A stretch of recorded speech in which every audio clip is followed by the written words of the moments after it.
You are watching a Fact TV presentation of the Town of Swanzey Planning Board meeting. Which is the reason why I bought all the property in back of these. Okay, it being 6 p.m., I will call to order the May 11th meeting of the Swanzey Planning Board here at Wickham Hall. Begin with the roll call. Scott Self, that's me, I'm here. Richard Lane. Jane Johnson. Here. Brandon Self. Here. Michael York. Here. Victoria Ames. Here. Bill Hutwecker, or Sly Karazinski is taking over for Bill here this evening. And he's here as Steve Malone, alternate. Here. Michael Stergiou, alternate, he is here, and Brian Vertigo is not here. And it appears we have a full board, so we don't need the alternates. The agenda this evening is we will approve or not approve the April 27 minutes, applications and public hearings, Planning Board 23-010, that's a site plan review and it's a continued public hearing from April 27. Fieldstone Land Consultants, PLLC, on behalf of Lesser's Four Seasons Services, has submitted an application for site plan review to construct a commercial landscaping facility and attached multifamily housing on undeveloped land located at the junction of West Swanzey Road and West Street. Subject property is shown at tax map 73, lot 12-2, and is in the business district. And then we have under discussions and other business, Kelly Dunton, site plan review determination. We have site plan review regulations that we've been going over. And we have a court case, actually a court decision to go over on the conditional approvals, possibly plan reading workshop and any other business that may be required. So we don't need a regional impact agenda because there's nothing new on the agenda tonight really in that regard. So I mean the motion, we don't need that. And now for the minutes minutes of April 27th, 2023. Anybody have any changes or any concerns? Just a couple of,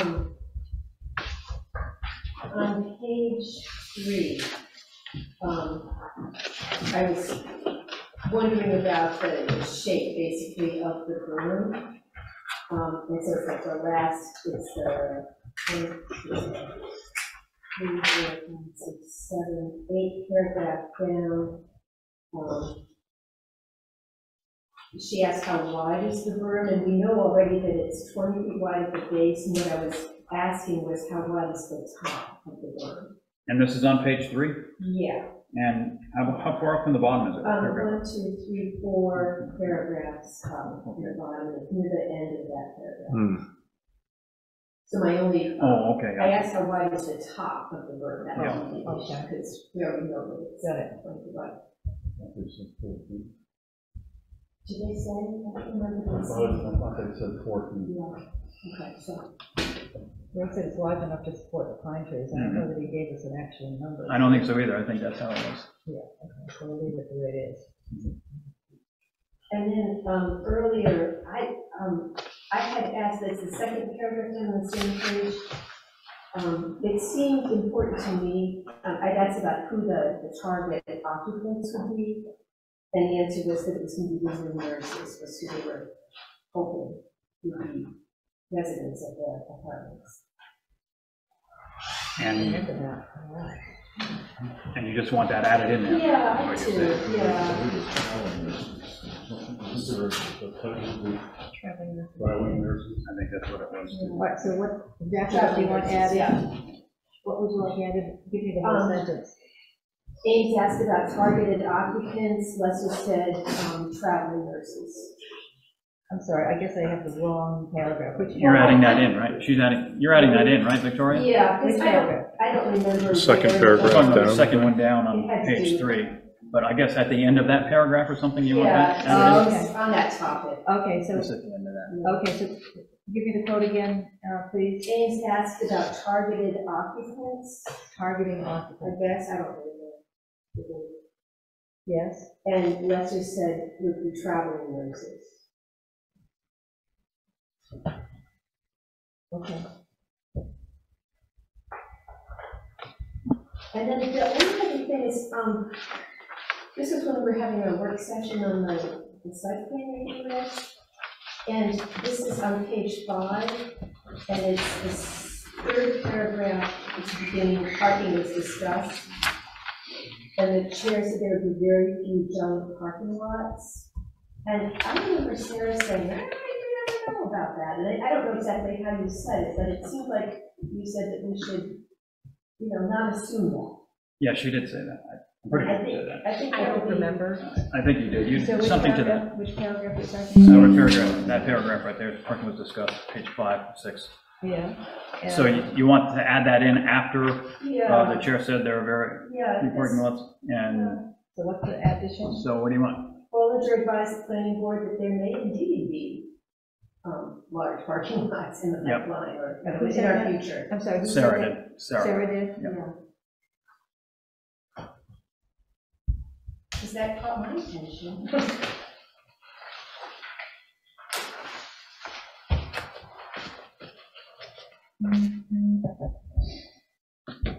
And then there's just I think this is just a autocorrect on page 2, where it talks about a retention basis, and what you meant to write was basis. And we know that. Yeah, we knew that. Yeah, okay. Thank you.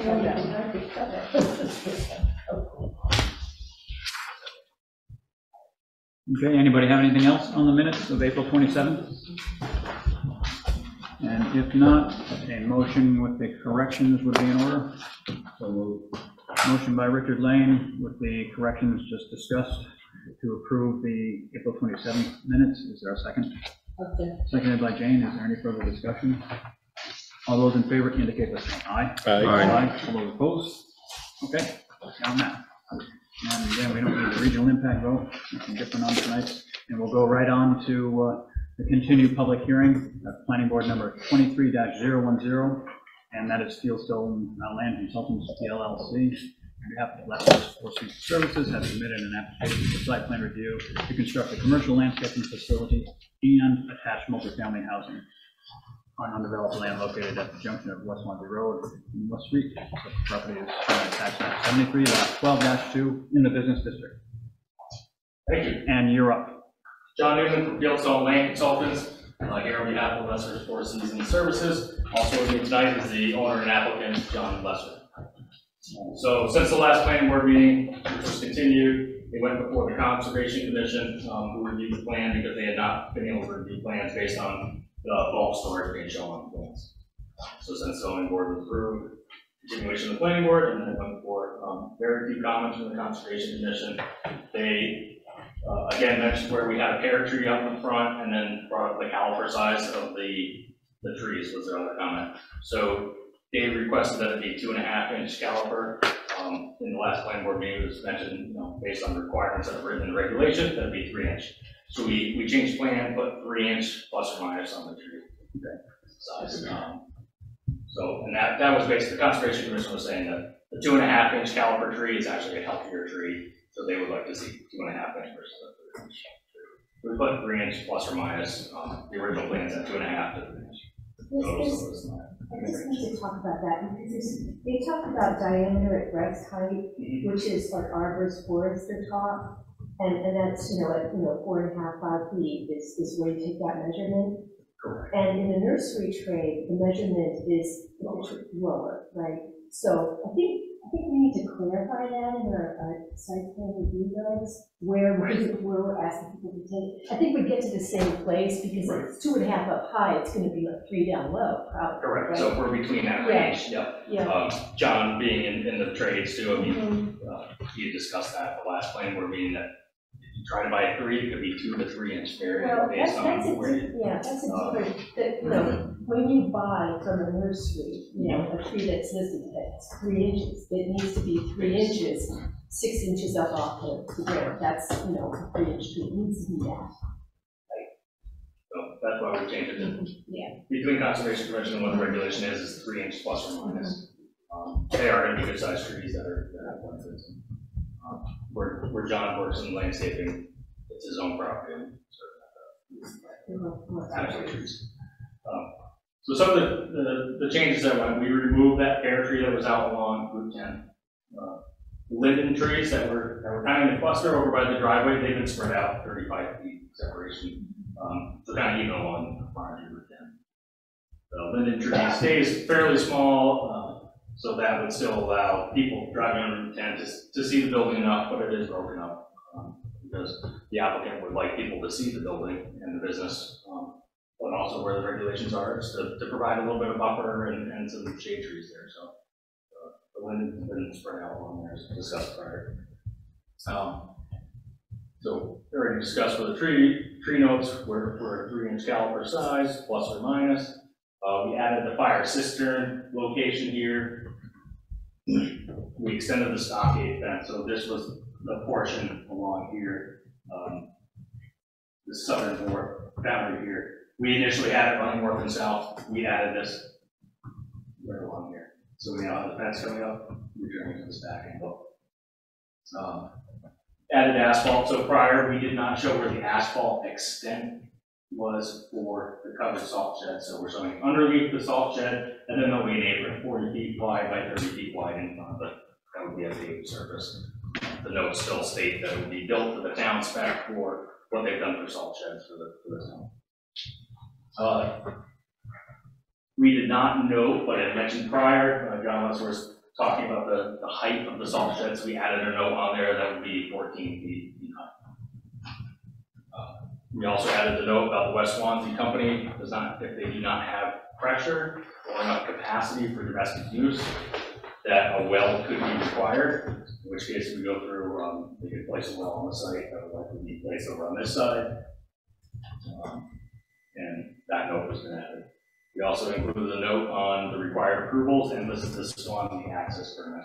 So previously we did not have approvals required or the Swanzey access permit listed. So all approvals that would be required for the permit are now.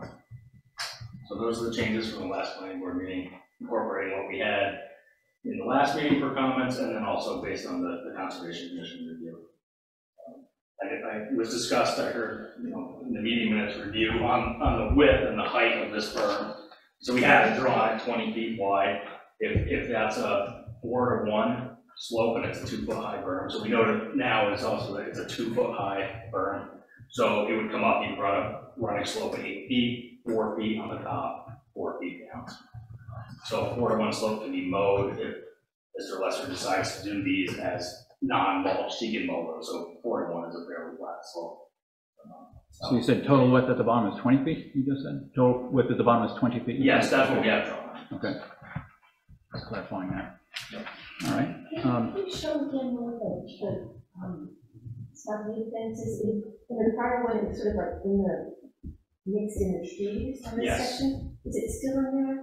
Yes. Okay. So we have a mix between the trees. So we'd end up with about half the trees on the residential side and half on this side of the subject And line. then when it jogs this way? And then when it jogs this way, it's on the south side, because that was brought up on yellow to see and have a visual block, and that's what I've added, so it's directly on the south side. Okay, any other comments or questions? Just curious about the dogwood, what do you call it, winter flame or something like that? Winter flame dogwood, yeah. Yeah.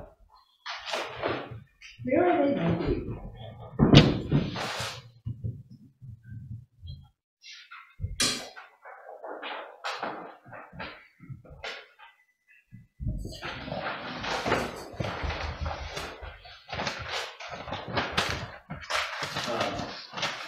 So we currently have 3 shown on there. Two are right in this area here, and one down towards the corner. Okay, they don't make much of a buffer. Yep, and these weren't, the shrubs weren't really required as part of the buffer at all. Yeah. Or as the I see total it. count. They're kind of just to make it nicer and break up the frontage of the expanse of the residential. Okay, thank you. Any other questions from the board? And even clarification, if you would. Yep. For someone on mixed use, residential or non-residential. It says it may occur on separate properties as long as in the common scheme of development.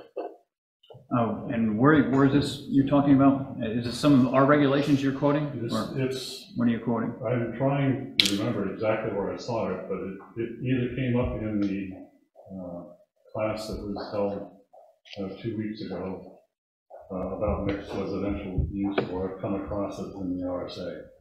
But if anyone has come across or has been involved in that, I'd like to get that defined as to whether or not this is actually allowed, because it has residential and commercial or business, and it's attached. And from the way I've written it down, it seems like I almost copied it down verbatim out of something. And it should be in separate properties. Oh, I see what you're saying. It should- If that can be within the same scheme. I think that's a local issue. I think it's up to the towns to decide if they're gonna allow mixed use. Maybe not, but if it's in the RSA's, I say we can't do it. But I have never seen that in there. It doesn't mean it's not in there, but I've never seen it in there that the towns can't do it. The towns can prohibit it, I would imagine, if they want to, unless the RSA says you can't prohibit it. But I think it's a local decision. I think it's. Did you come across anything like that? No, I was just wondering what the exception was that they got from the ZBA. The special exception, they received 2 special exceptions, one for the bulk storage use and the other for multifamily in the business district. But our ordinance doesn't restrict a mixed use. So, and our ordinance is restrictive in nature. So if it's not listed, you can't do it. Well, after I wrote that down, I went back and tried to find exactly where that was. Yeah, if it's not in our ordinances, it's probably whatever we have in our ordinance, like Senator said, is what we have to go by, I think, unless it's specifically in the RSA's, we can't do it. Anybody else have anything? One more question, and it's the rain garden. Is there a detail on that? What I don't really understand is there a maintenance plan for that? Because that's what keeps the water out of or that's what purifies the water before it goes into the rubber. So how do you? In the smaller. How do you keep that? What's the way that you keep that functioning? So there's a filter layer, which is a mix of organics. They'll put like peat moss, they'll put mulch in there. It's mixed with a sand and a silt in there. And that kind of slow the water down to let it go through slowly, let the bacteria within the soil clean the water that goes down there.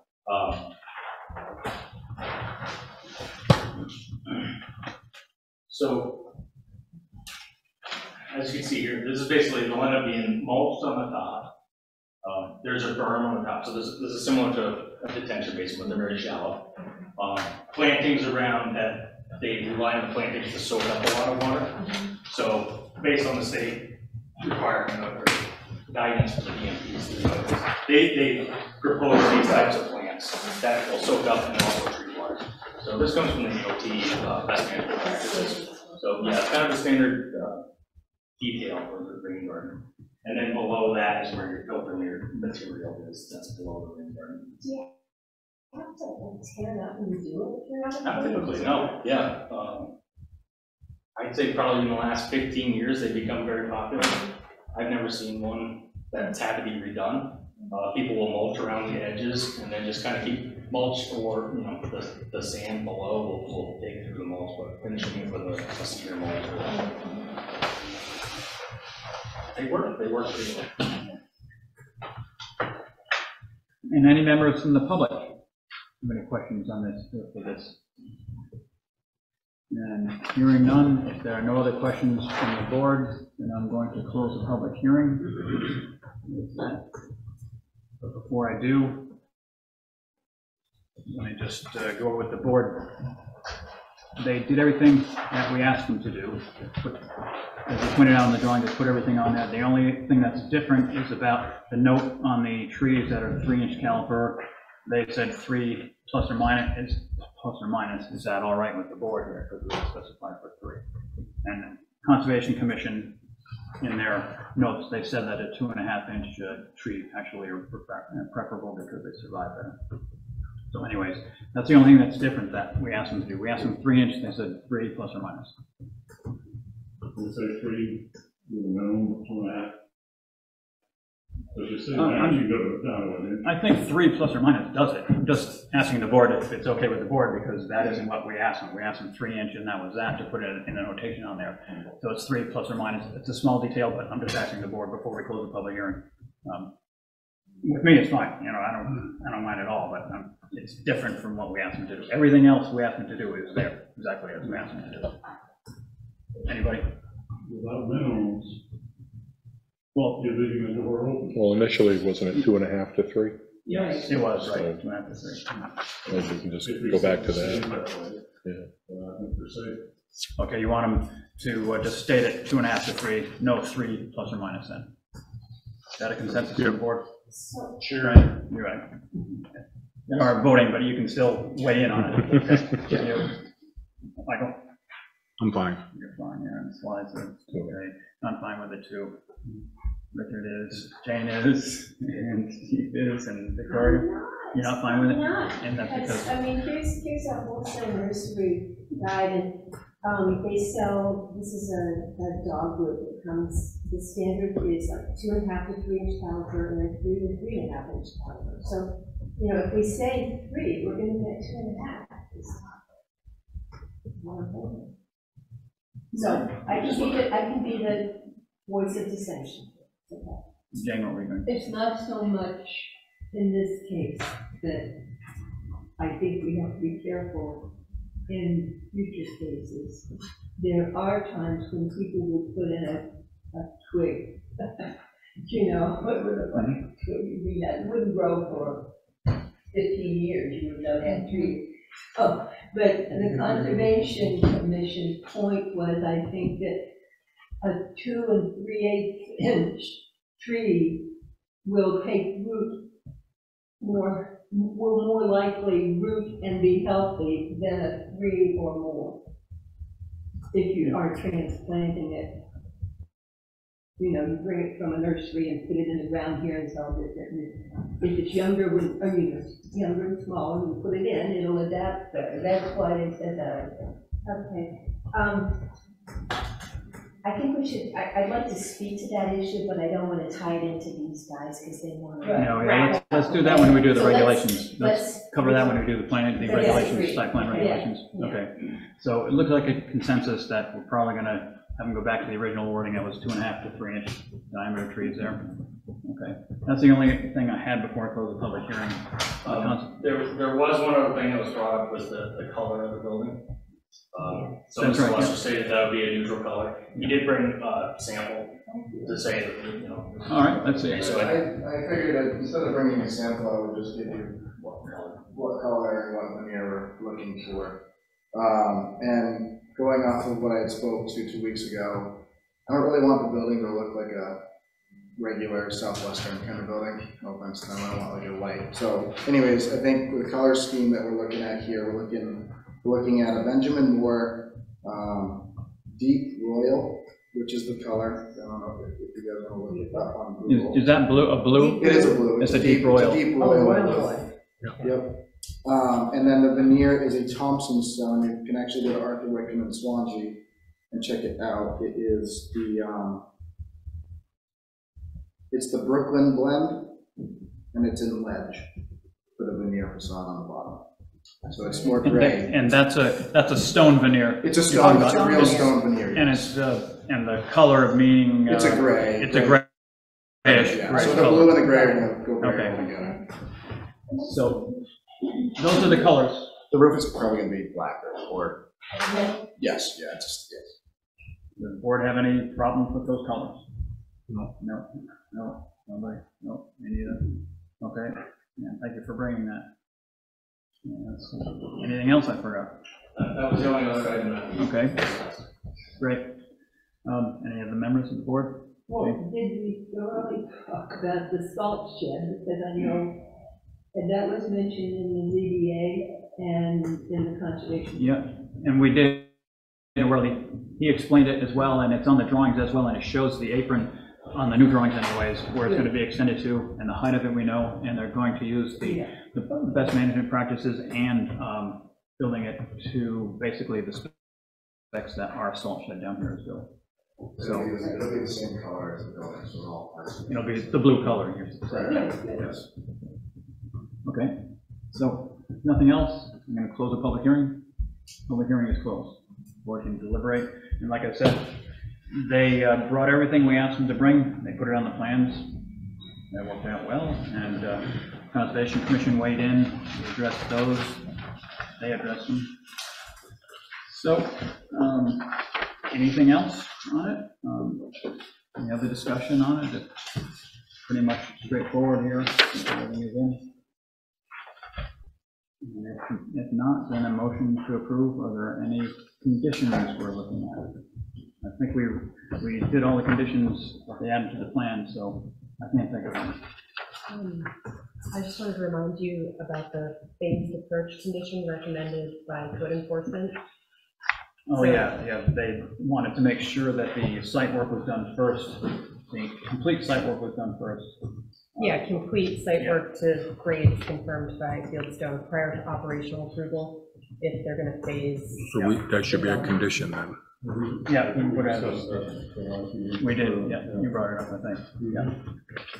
So yes, that can be a condition as well, and that condition there would be one that doesn't require a compliance hearing, because it's something they're doing to the site first. It's in the stage of the site, in my opinion anyways.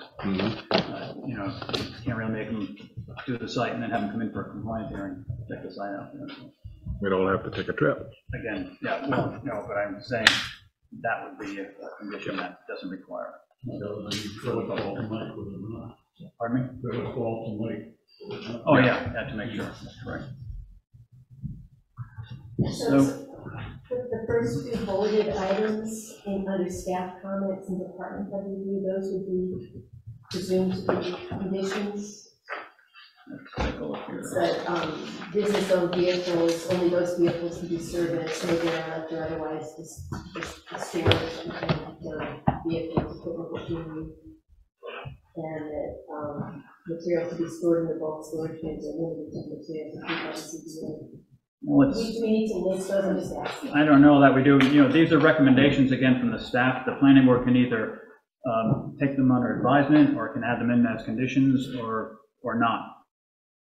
We did discuss a bunch of that stuff at the other meeting, our public hearing. Also, it's also noted on the site plan what is going to be in those storage bins there. We can still add it on as a condition if anyone wants. We did discuss, it's in the minutes about vehicles and let's see what else. Materials from bulk storage bins limited to, ZBA approval. Stormwater management plan. I don't know that we need a stormwater management plan on that piece of property down there than anybody else. And they have a drainage plan right on here that we can see. It's not a very complicated system there. Let's see what else. We've got the other thing. This is the first three. I think I read it was designed AOT standards, the stormwater management. So even though they don't. Yeah, they did say that, right, that the drainage plan was that, those standard there, but they don't have the actual plan, which I don't think see that they're. What is the composition of covering where the trucks or the equipment is going to be stored outdoor? Composition of, what do you mean? Is it asphalt? Is it crushed Well, rock? it depends where it's, Just looking at something. take a look at the plans there.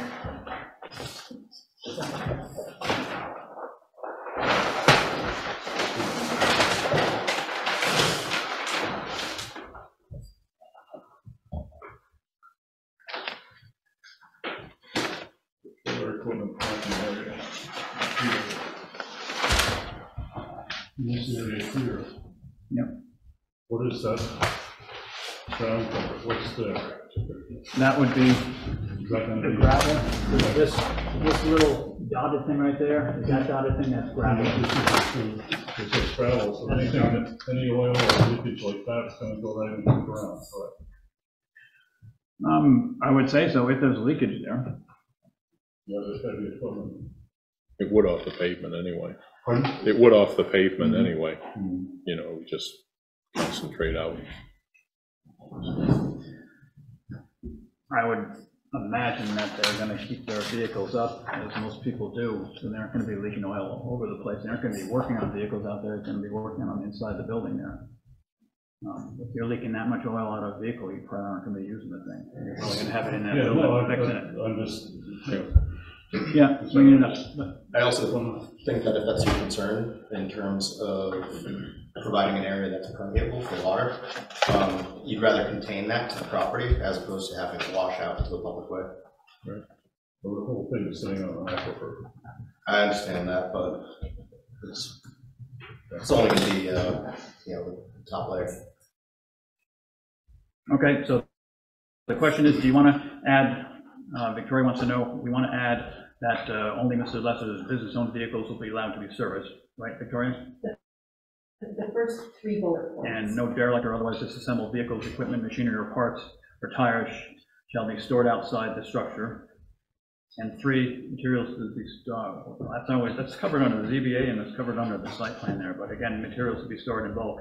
Storage bins are limited to materials approved by ZBA, April 17th, 2023, and listed in the plan as note 15. I may also recommend the final one.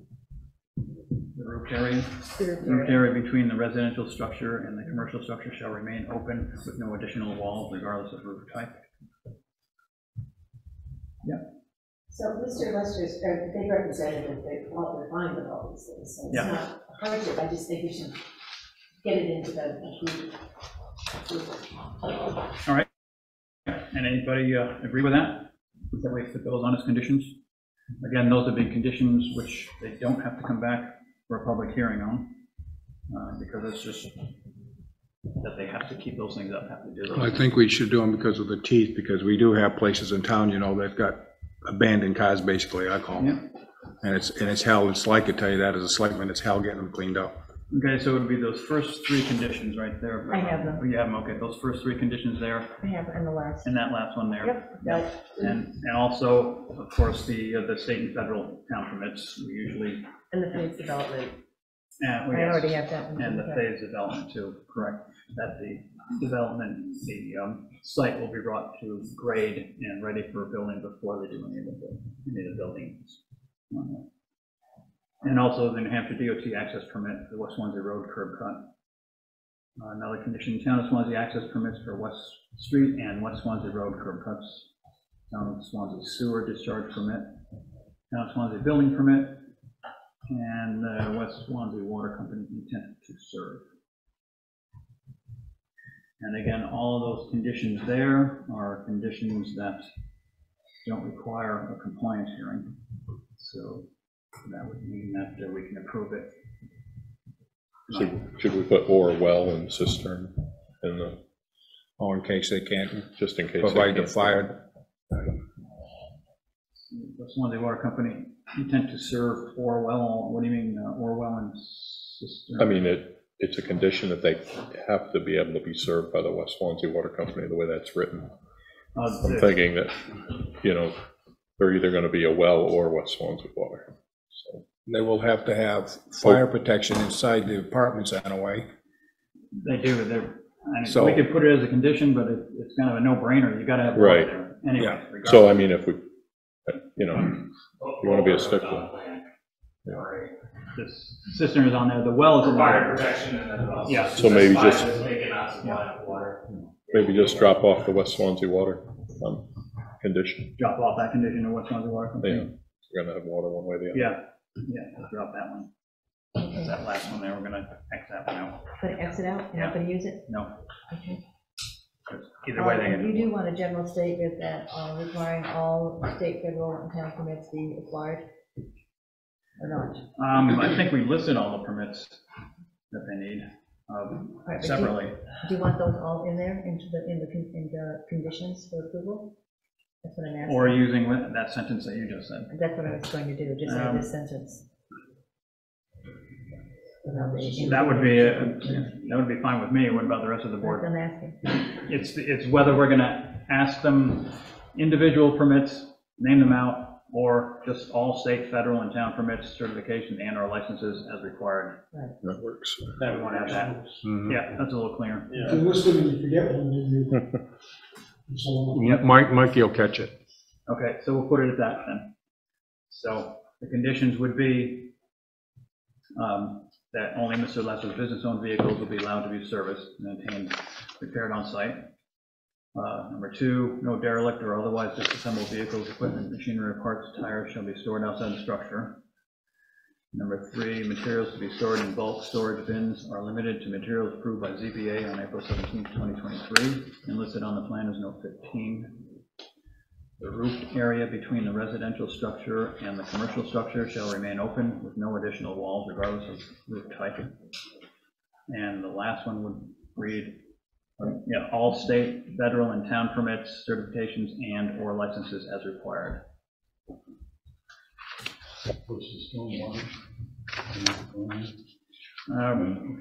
They have a plan on there. I don't, and they're good with that. So that would be the motion with the conditions. So we'd like to make the motion one way or the other. Jane, I wanted to ask you something, but we were talking about something else. We don't have to talk about signage tonight, right? That'll come up later. That's by the town. Actually, that doesn't go through the planning board anymore, the signs. Correct. That goes through the planning department. Okay. They just go to get a permit.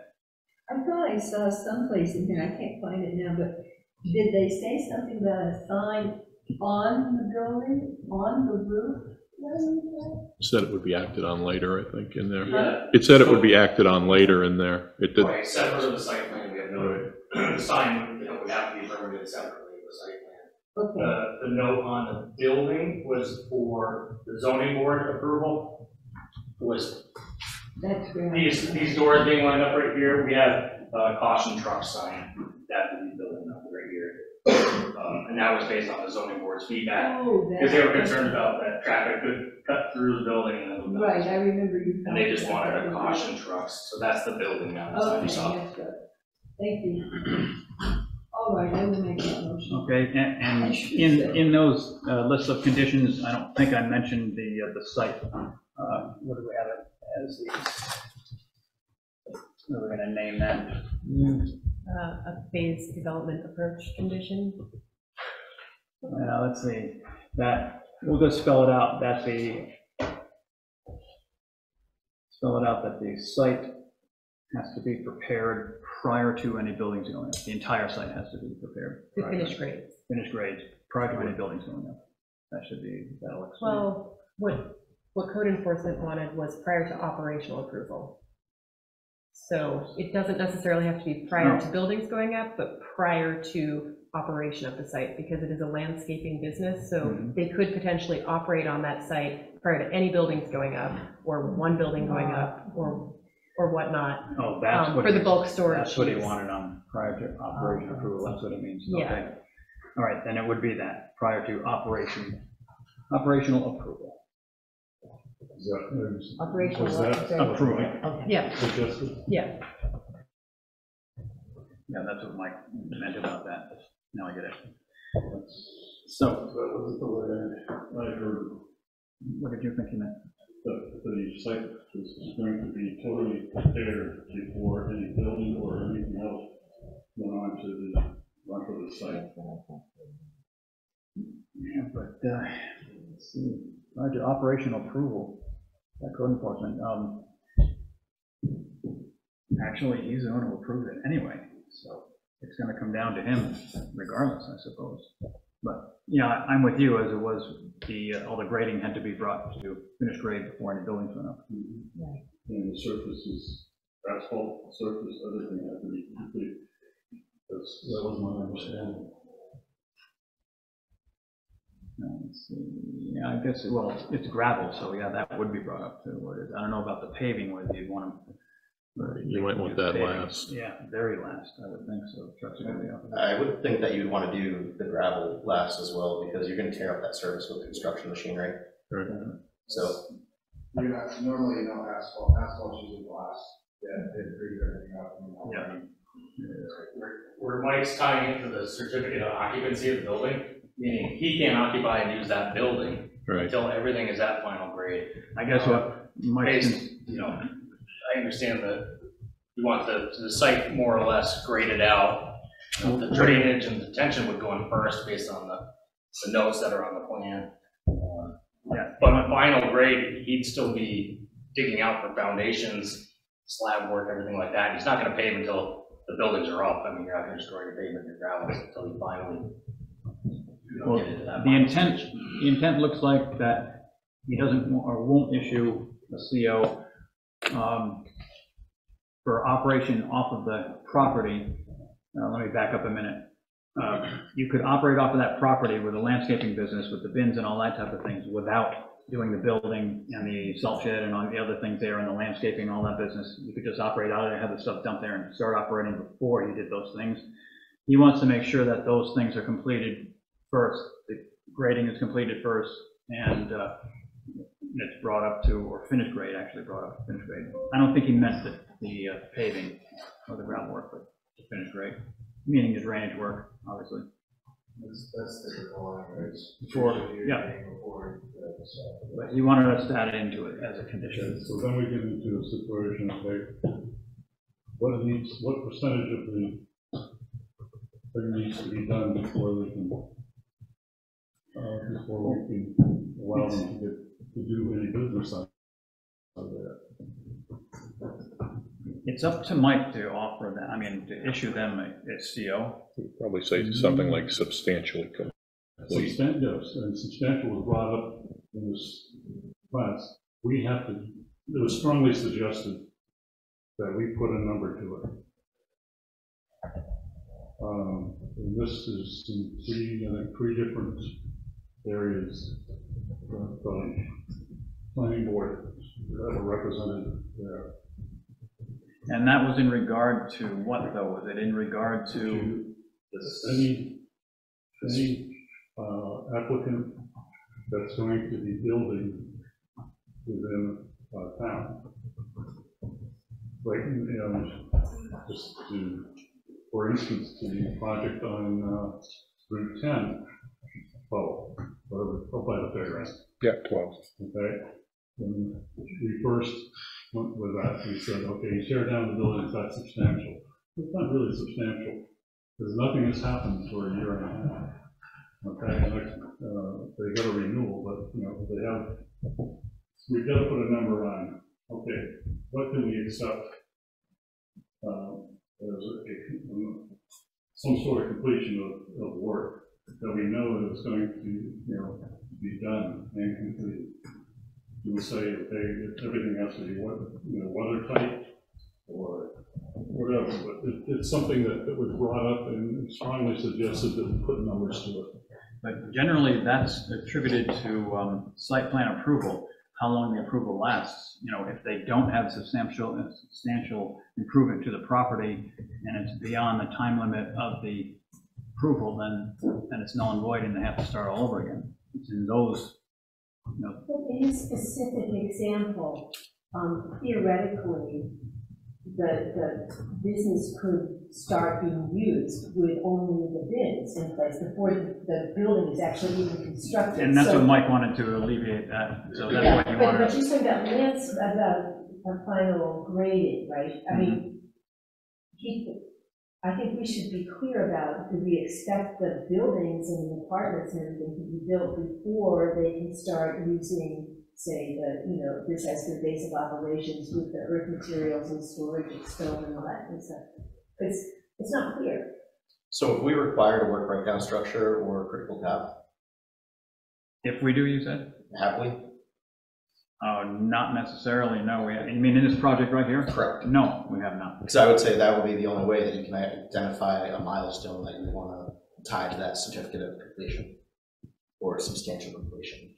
If you're going to be specific about certificate of completion or the ability to start operating, then I would say we have to tie it to a specific schedule, item, a milestone, or completion of work breakdown structure or task.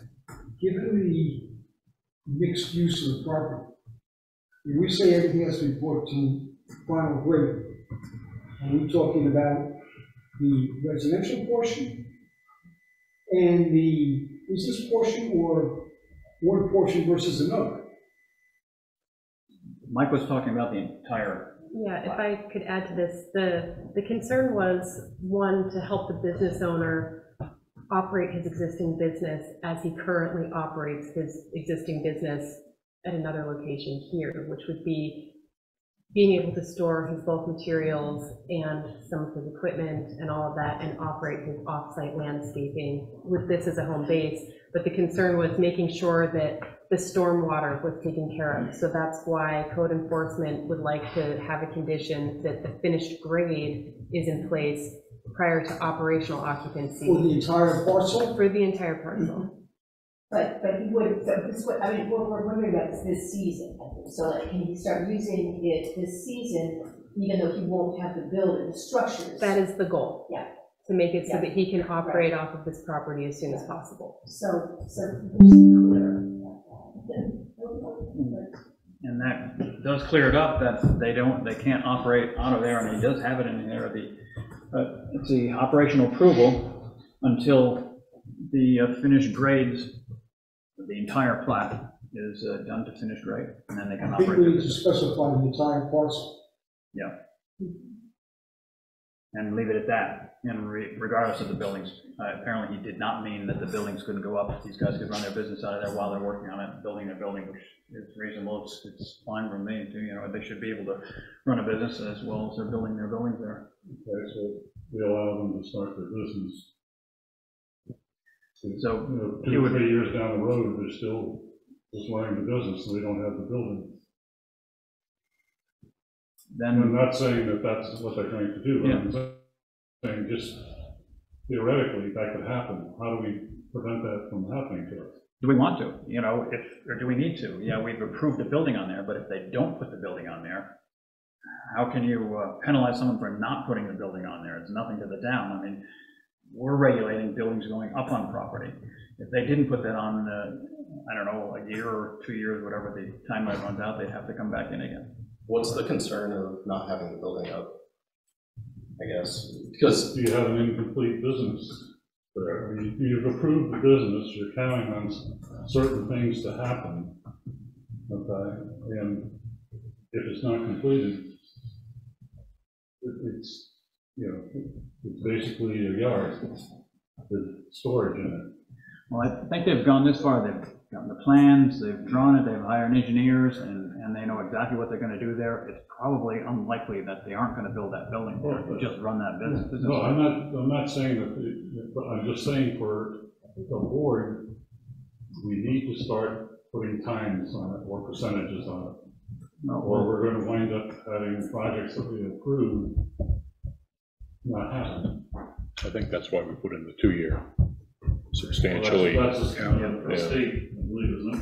The 2 and a 5-year completion. That's decades ago, I guess. People used to get approval for something and then it would just sit there and they never do it. Because it was like money in the bank before the regulation changes, you know. So. What sometimes people do too is they'll get those approval, get us approval, then they'll sell the project.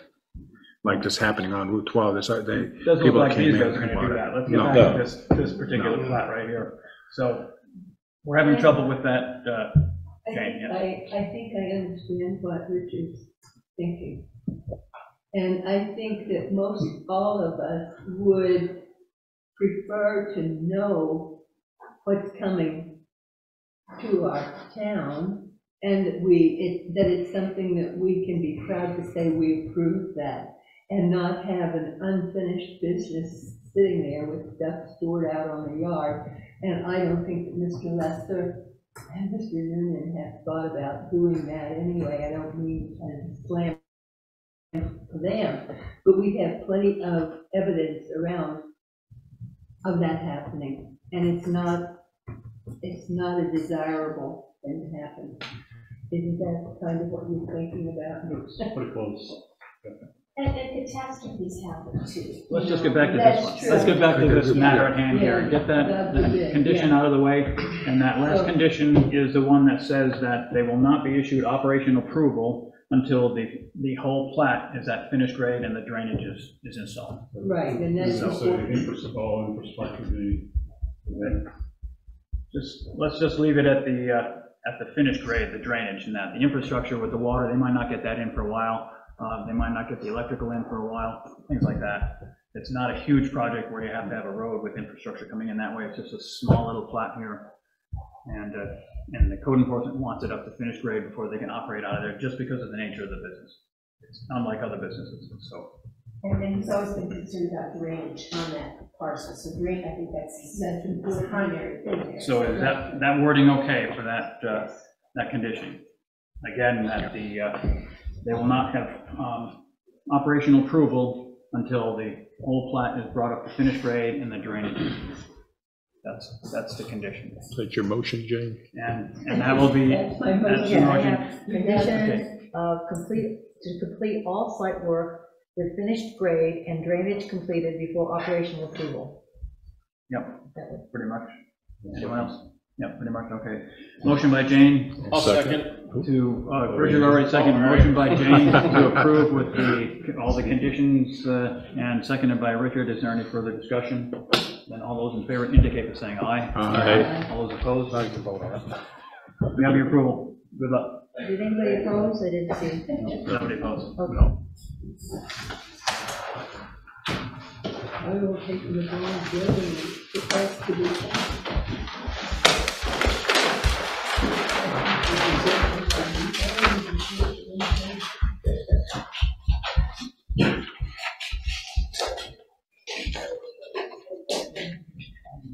Now, next up, we have Kelly Dunton. And let me just read this first for a second there, and then you can come right up. I don't know what I'm doing. That's all right. We don't sometimes either. Kelly Dunton is developing a salon in the multi-tenant building located at 135 Old Homestead Highway. That's over by the airport. We're familiar with that building there.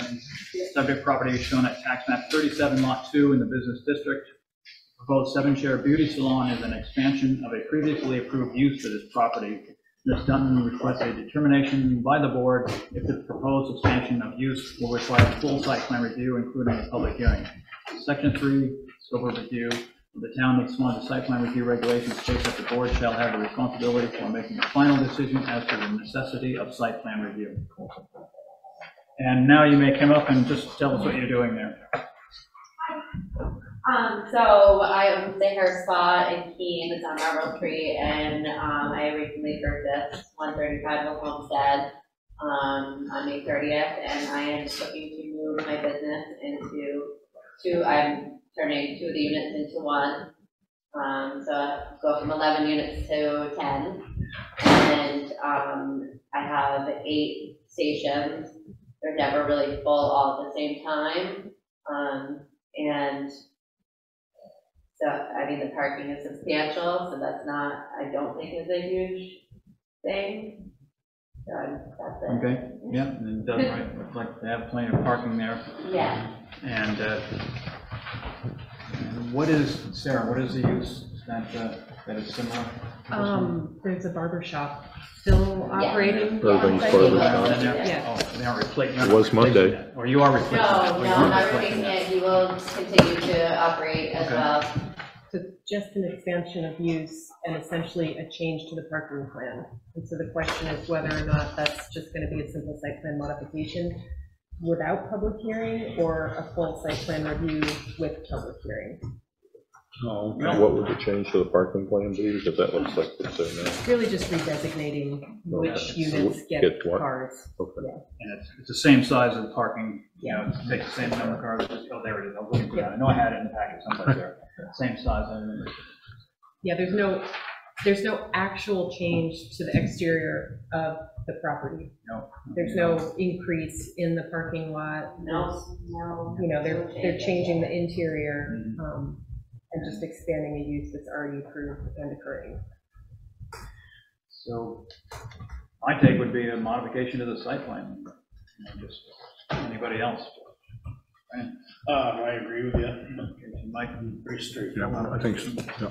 Modification. Richard? Modification. Jane? Modification? Yeah. Victoria? Modification? Okay, so it looks like a modification to the site plan. Is there any chance that could be taken care of this evening? Just gonna put it out there, optimistically.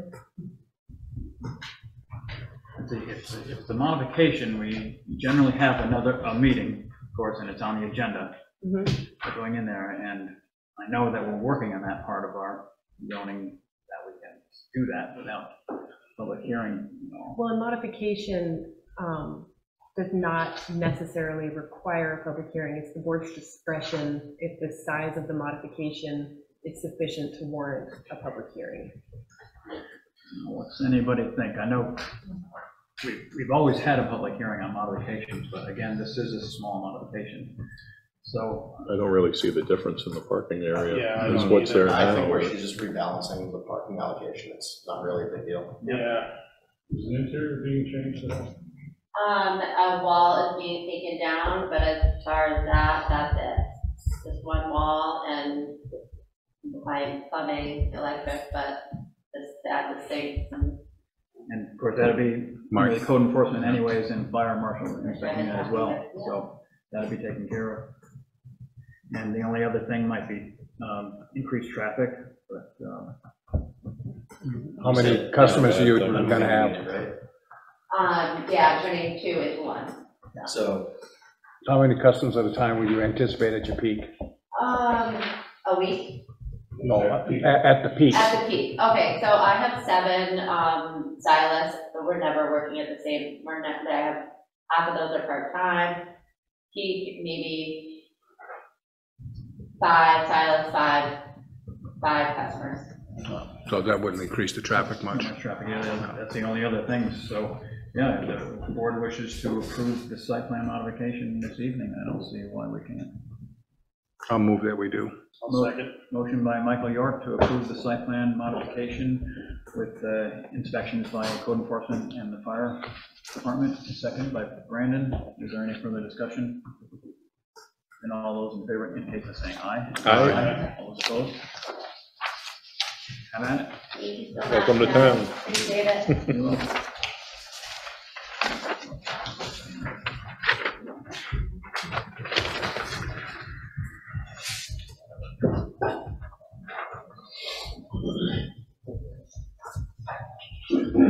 Okay, brings us down to site plan review regulations.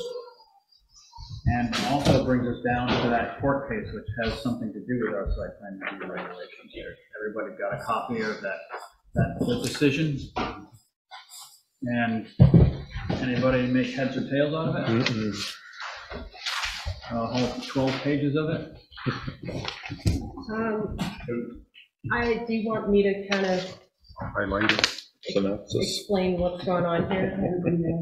Basically, so the way that we operate and have operated is, like this evening, you guys issued an approval, and it had various actually this didn't even have precedent conditions because they were all essentially met, but in other approvals, there will be a list of conditions, precedent and conditions subsequent, but we consider the evening of that meeting the beginning of the 30-day appeal period, or the day that follows is the beginning of the 30-day appeal period. What this case determined was that that was not when the appeal period begins. The appeal period would not begin until the signing of the plat, when full approval happens for anything.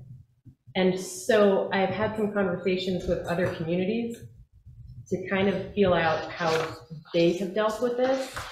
And one community has the full approval basically as a standing agenda item.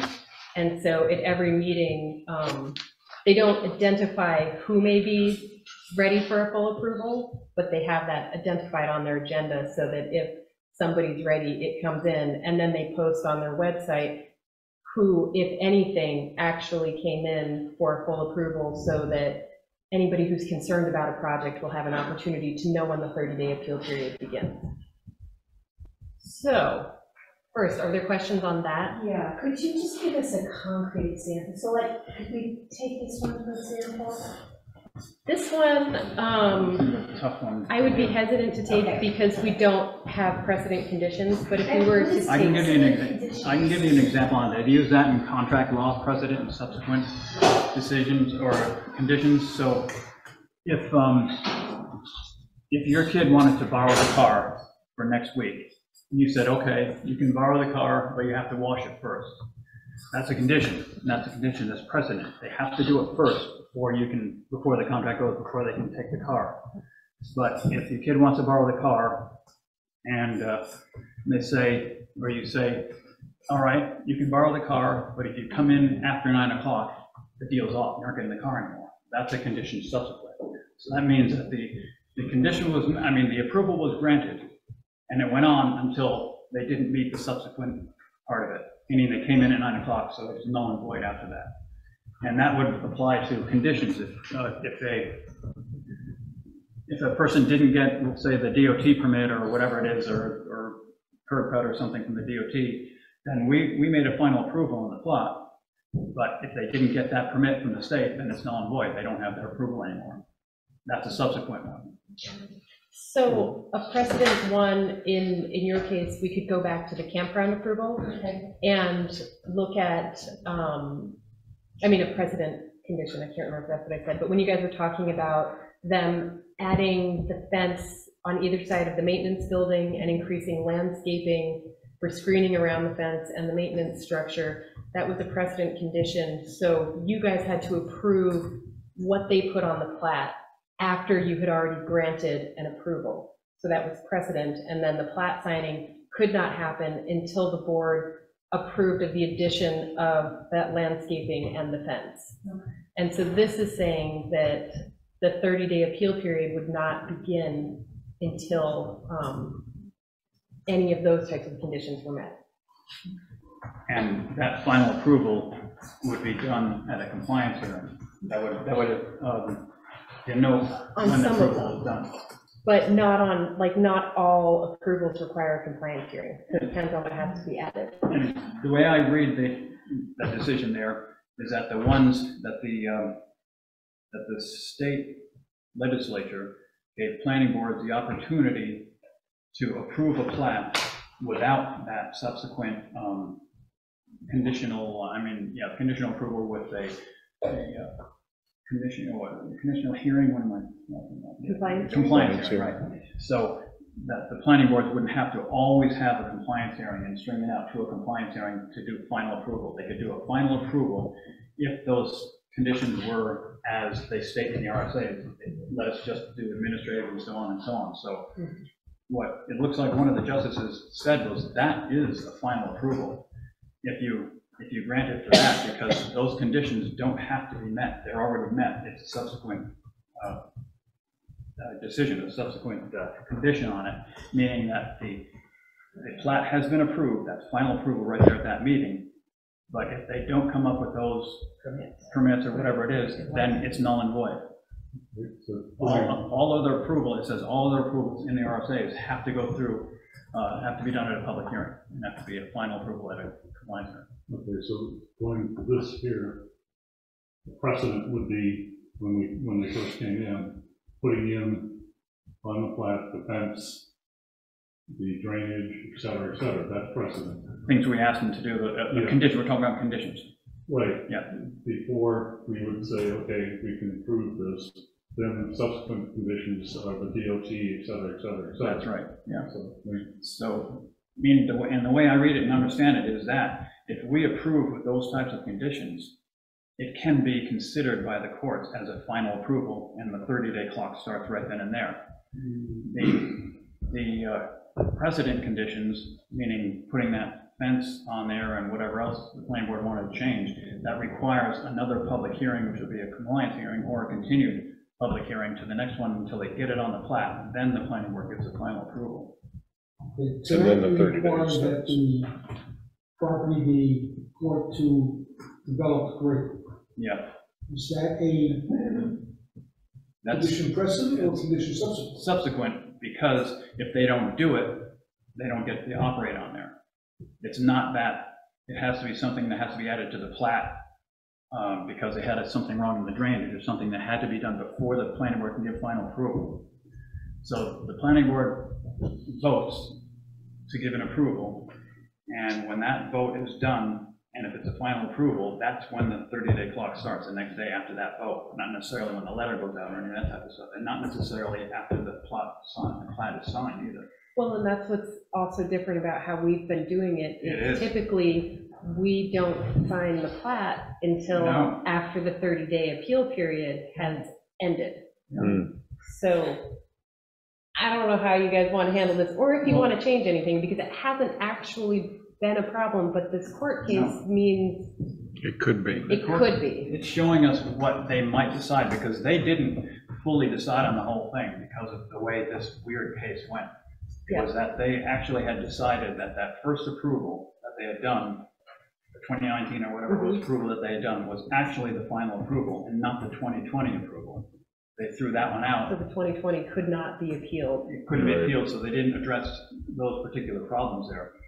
They considered that, I don't, you guys read the thing there, but what it was they made an approval for multi-use, actually like this one here probably, and that the contractor did not bring in the proper drawings and submit them electronically and the drawings to be signed within the 90 days, as it is in their conditions and the regulations, their own regulations.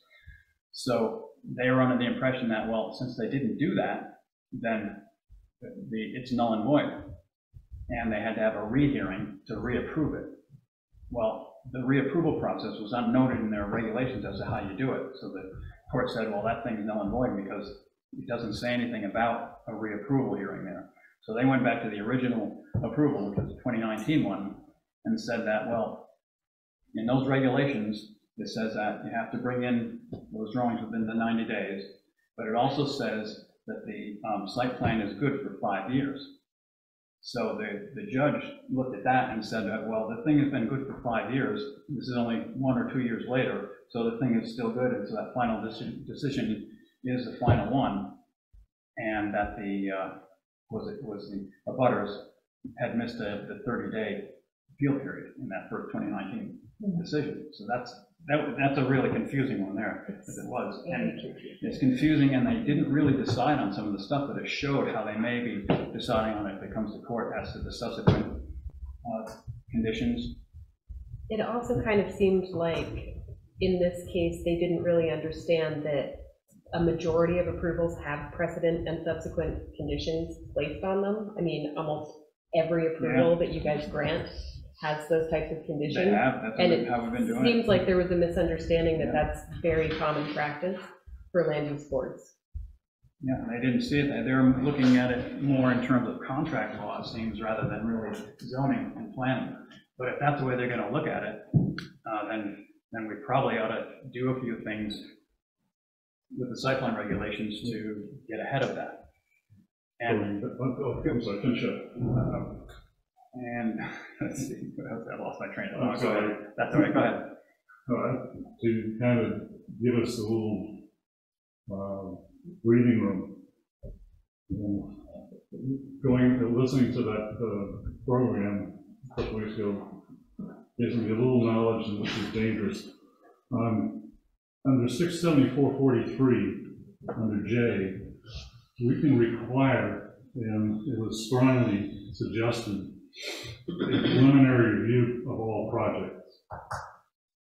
And by doing that, we can set up, obviously we get to see everything and review everything, but we can set up our precedent things. But no clock starts on any part of it until there's a formal presentation to us. But as I say, it was very, very strongly suggested that we incorporate that in our site plan review regulation. That we actually have the applicants do that. I'll just, let me know, I don't have my book with me. We'll get on this stuff. It's on page 445, and it's 674.44J.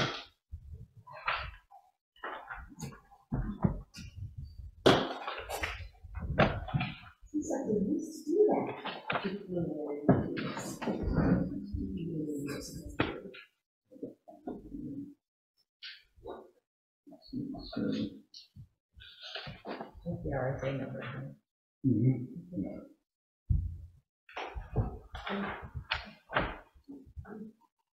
Yeah, I see what you say, yeah. And it says that the planning board may require preliminary review of site plans. And they strongly suggested that we incorporate that into our site plan review.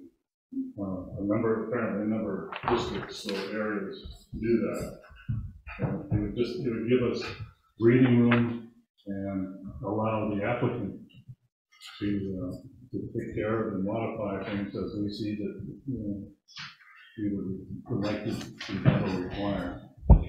Especially for larger projects, it gives us a better look and gives them a better look at what we're looking at before they actually do the plans. Those types of reviews are for that, because they have to know what the planning board is really all about, and what they're gonna require them to do on their plans before they spend a bunch of money to draw them out like that. So when does the clock start? It doesn't start until they finally apply. All those things are done and they give us a formal presentation. That's when it starts. Okay. So it could be a month, it could be 2 weeks or whatever. It starts when we accept the application at a public meeting. Then it starts that 65-day clock you're talking about, correct? Yeah. And we could word it such that we have the discretion to waive that preliminary if it's a small project. And we feel that, the person has come in and they've done their due diligence and presented it, Well, we can still strongly suggest it without requiring it to be done. And if they fail to do it and they don't have everything that the planning board wants, then the planning board, they either give the planning board an extension to the 65 days or they get a decision yes or no. We can do it that way too. Instead of requiring them to go yet another step if they don't want to. If they think they're ready to come to the planning board, they should be able to come to the planning board. They can come to the planning board, but I'm saying that then that process allows us to go through the plans like we're doing here, and allows us to have them come back for different things that maybe change or so on. So you're concerned about being forced into a decision after 65 days. Which has happened to us. Yeah, the preliminary hearing, it's no harm, no foul. But it gives everybody a chance to look at it, digest it, and then come back. Yeah. Would that have to be noticed? No, there's no public notice required for that. Can we do something, I'm not gonna say this properly, to put an option on it where the board can require a preliminary hearing or the applicant can require a preliminary hearing? Or ask. See, they can ask for one, they can. Conceptually, right? That's what I'm We've had asking. that. We've done conceptuals all the time. We can do it if they want to. It's to their advantage to do that. If they want to come in, especially with a large project for the planning board to start looking at it. You could put in there highly recommended. As soon as you do that, you've given them, a door to go out. Yeah. But again, it's up to them to do that. If they don't want to go through that preliminary part of it, they think they're ready to come to the planning board and they present their drawings and so on, the application and stuff, and we can either accept it or not accept it. If we don't think we have enough information, we don't have to accept it. But if they come in and they think they've got it, and they make a presentation, does the clock not start if they clicked off all their different things? If the planning board considers it a complete application and accepts it, the clock starts. But if not, the clock doesn't start. Because if we don't accept it, no, it does not. This one wasn't complete, right? Until we closed the public hearing? No, this one was complete. When we accepted it as complete, then we looked it over and sent them back and had them put on the fence. We had them stretch some trees out, have them put a bunch of different stuff on there. Those were like conditions, but instead of having a compliance hearing, they came back with them on our continued public hearing. It's on a larger project, you're right, maybe they should come in first. And that would have to be our determination. Yeah. It just gives us some leeway. Yeah. Staff, heads up, Well, so with larger projects, we do recommend that, like full disclosure, very soon you guys are going to have a preliminary conceptual consultation with FW Webb for their proposal at the south end of the airport. And I had a meeting with them today. I've had several meetings with them over the last year as they hopscotch across Swanzey trying to find an appropriate site to build their facility. And so they are very excited to do the preliminary consultation with you, but not all developers are excited to do something like that. And if it becomes a requirement, my concern as staff is with the spacing of your meetings, let's say somebody came in today for a consultation and they're trying to get construction started before the season ends. And so they have to get all of their permitting in place in addition to their town approvals. They got to get a bid for the borough. Well, if you guys said, hey, we love it, you're ready for public hearing, that doesn't really leave enough time to notice their project for the next meeting. So that's pushing them out a whole month before they can even start the public hearing process. And then that can take multiple meetings. And so you may be pushing their site plan approval or conditional site plan approval out 2 months by requiring the preliminary concept. Well, this got a little bit of, shame on you for coming in here so late in your planned schedule. You know, your failure to plan is not my crisis. Well, most of the larger developments do begin conversations with staff a long time before they bring something to the board, because we help them develop a plan set that you guys will be able to decipher and feel comfortable with. You know, a plan set that's already meeting the regulations. You know what we like. Yep, I've read your regulations, so I do know what you like.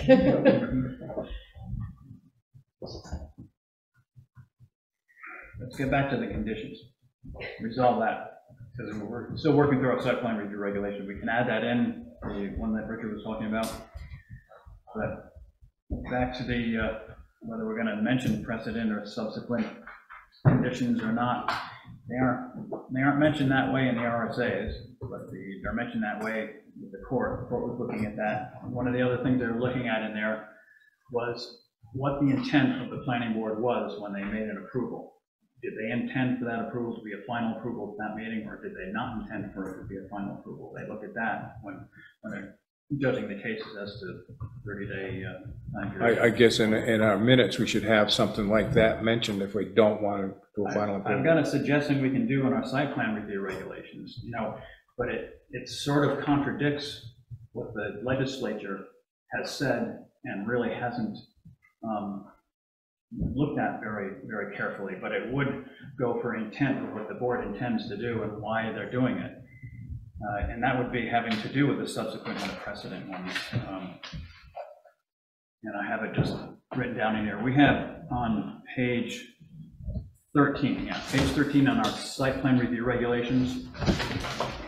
And I'll read it off, but it says, pursuant to RSA 676:4I, I1I, and that is that conditional approval that says that the planning board does not have to hold a public hearing if it's administrative and so on and so forth, permits and those types of things. That's what that RSA is.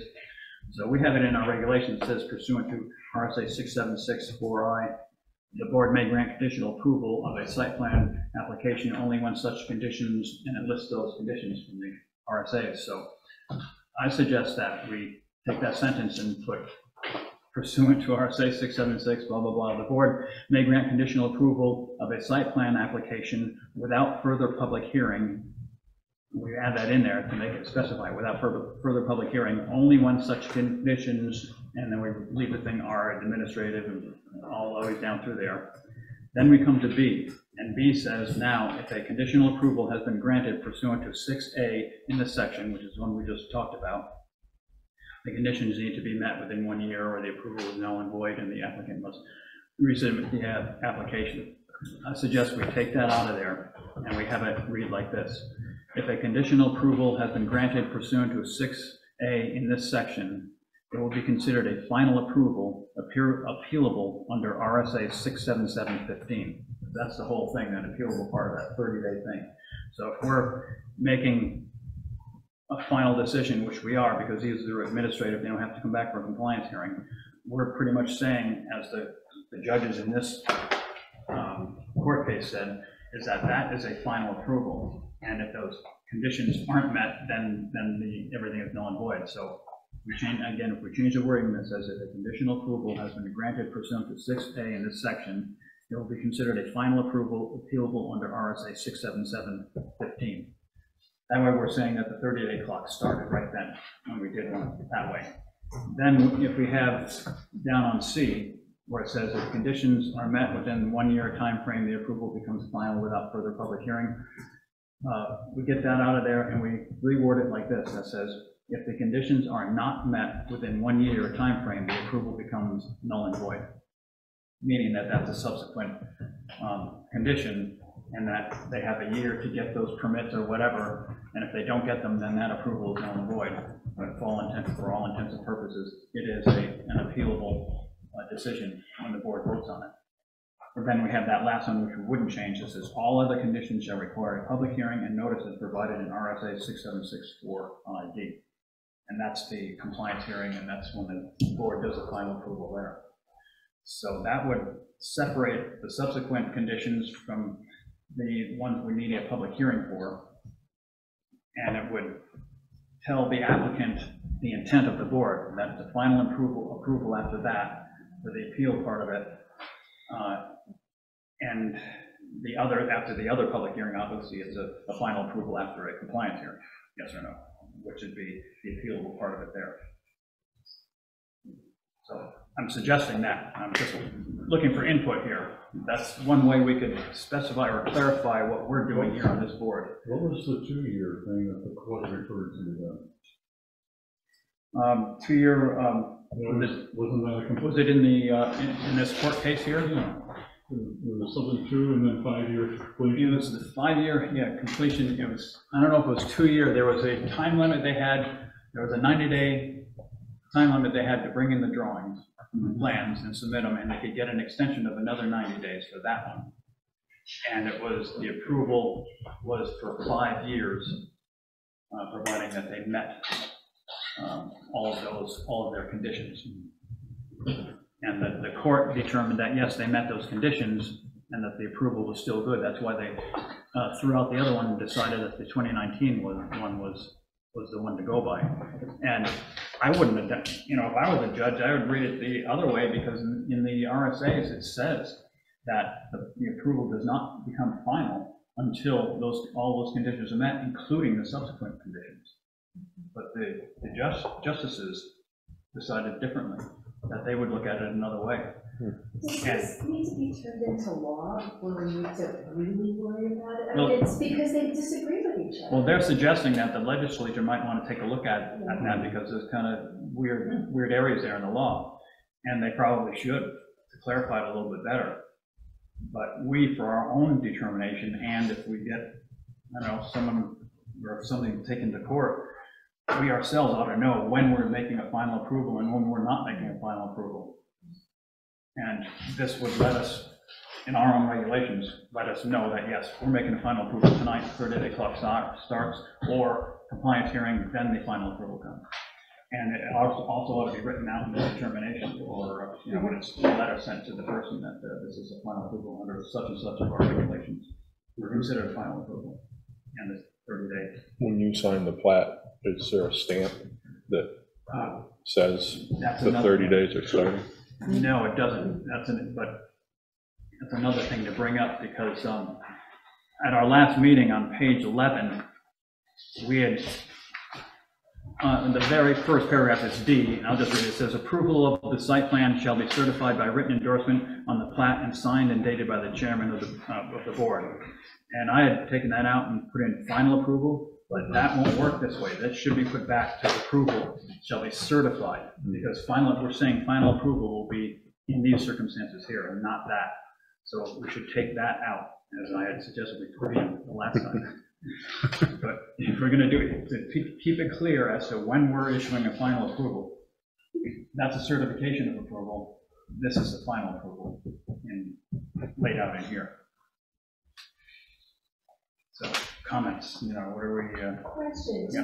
do we get town attorney review of these regs? Yeah. So if there's anything that's incongruous or something. Once that- you guys land on your final version, it will be reviewed by town council, and then any problems they have, I'll tell you guys, we had to change these parts, sorry. No, it makes sense, what you're proposing makes sense to me, Scott.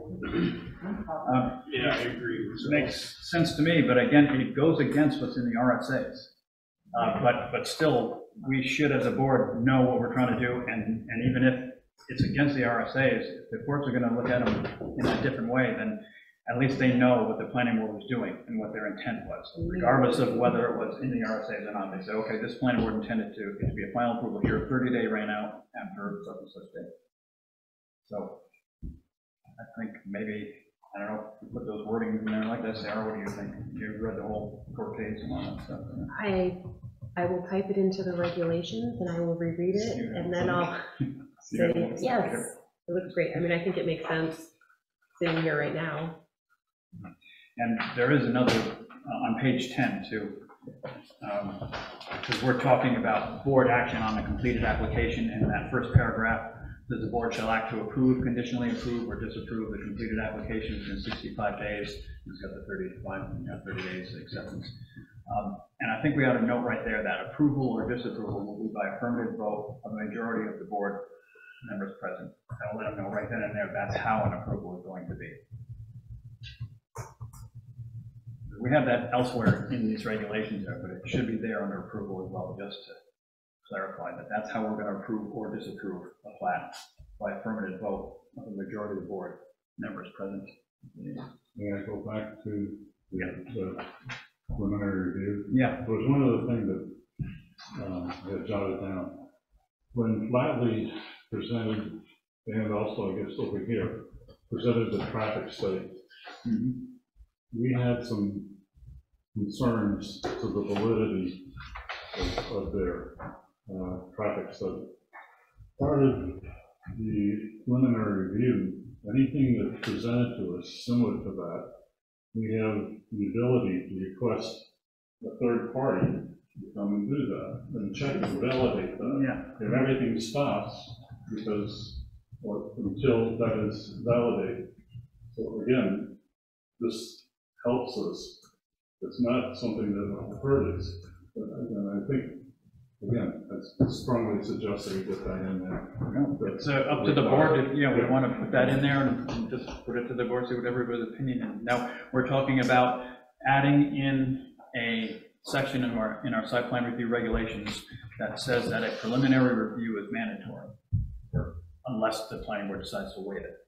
So, let's see, and my view on it is different from your view, Richard, because I think that if they want to come in, it benefits them, it doesn't benefit us really, it benefits them more.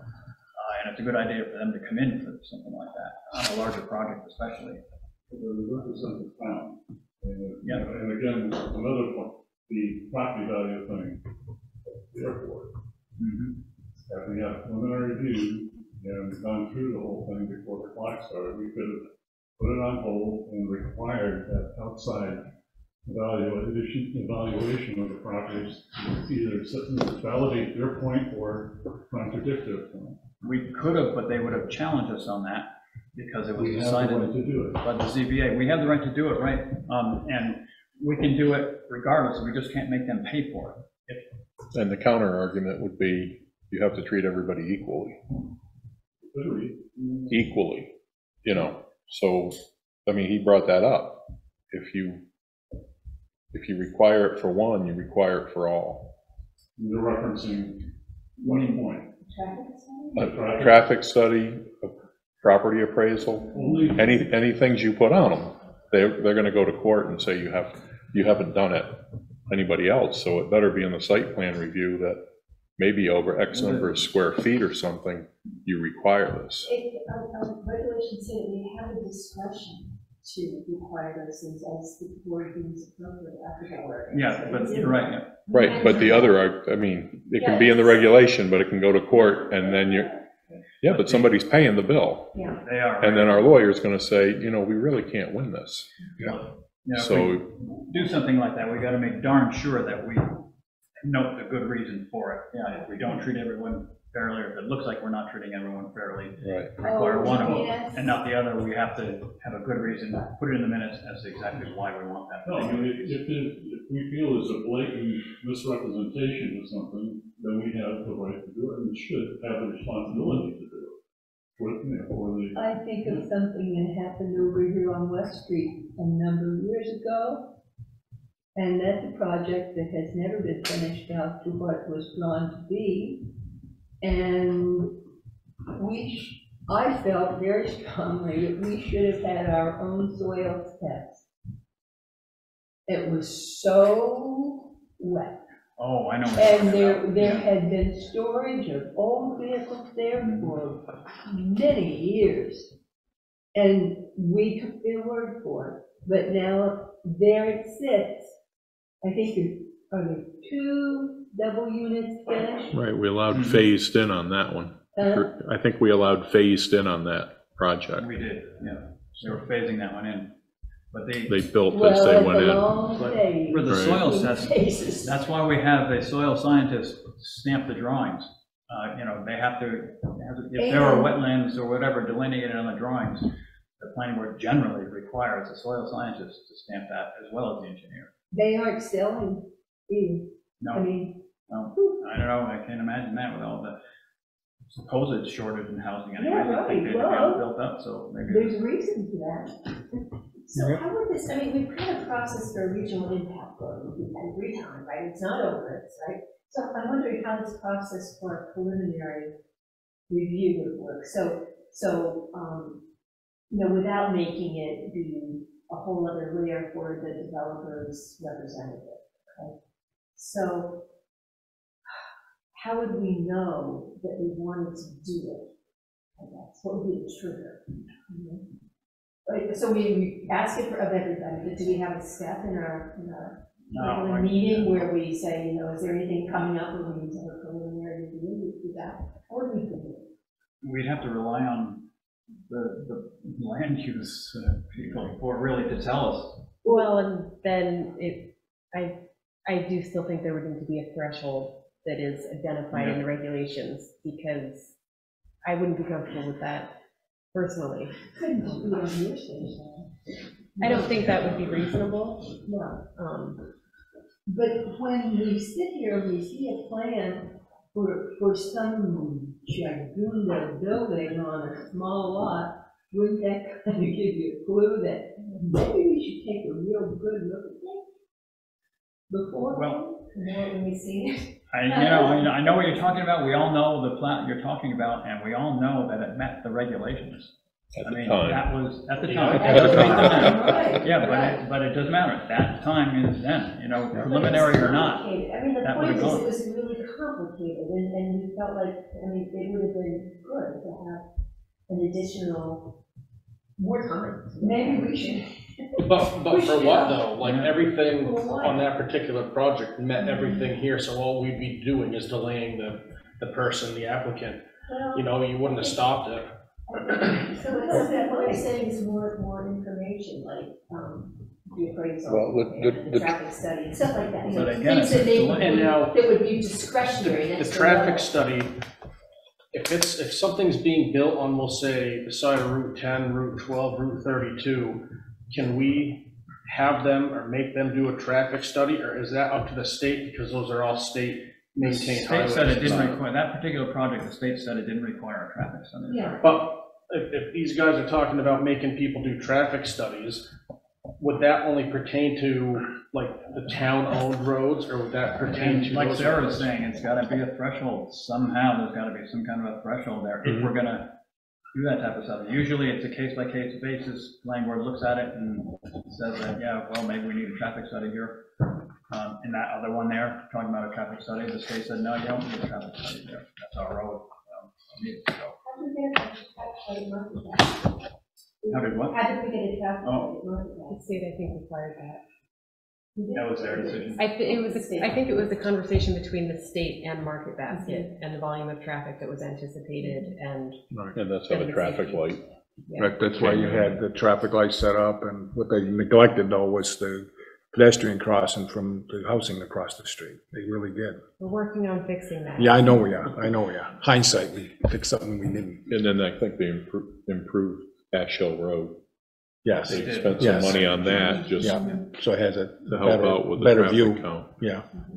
Let me ask a question regarding the application before us tonight. Would a preliminary conference, whatever you want to call it, have what's a light the changes that we wanted to make during the course of the hearing.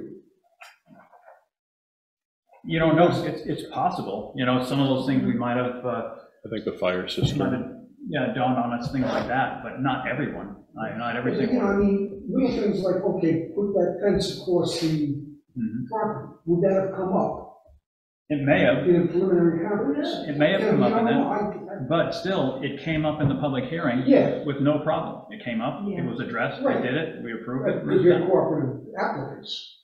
The other question is if the preliminary consultation becomes required at whatever threshold, there also needs to be some language saying what is a preliminary consultation, what is required to be presented, because I had that very conversation today. They said, what do you require? And I said, well, some people seem to draw things with crayons on paper towels, and that counts. So a concept plan, we're going to get something much more detailed from Webb. I think we're going to be really impressed that it's just a concept plan.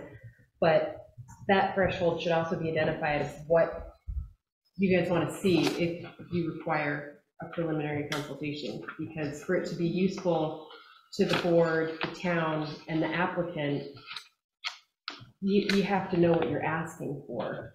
And as it is right now, we don't have anything that says what we're asking for.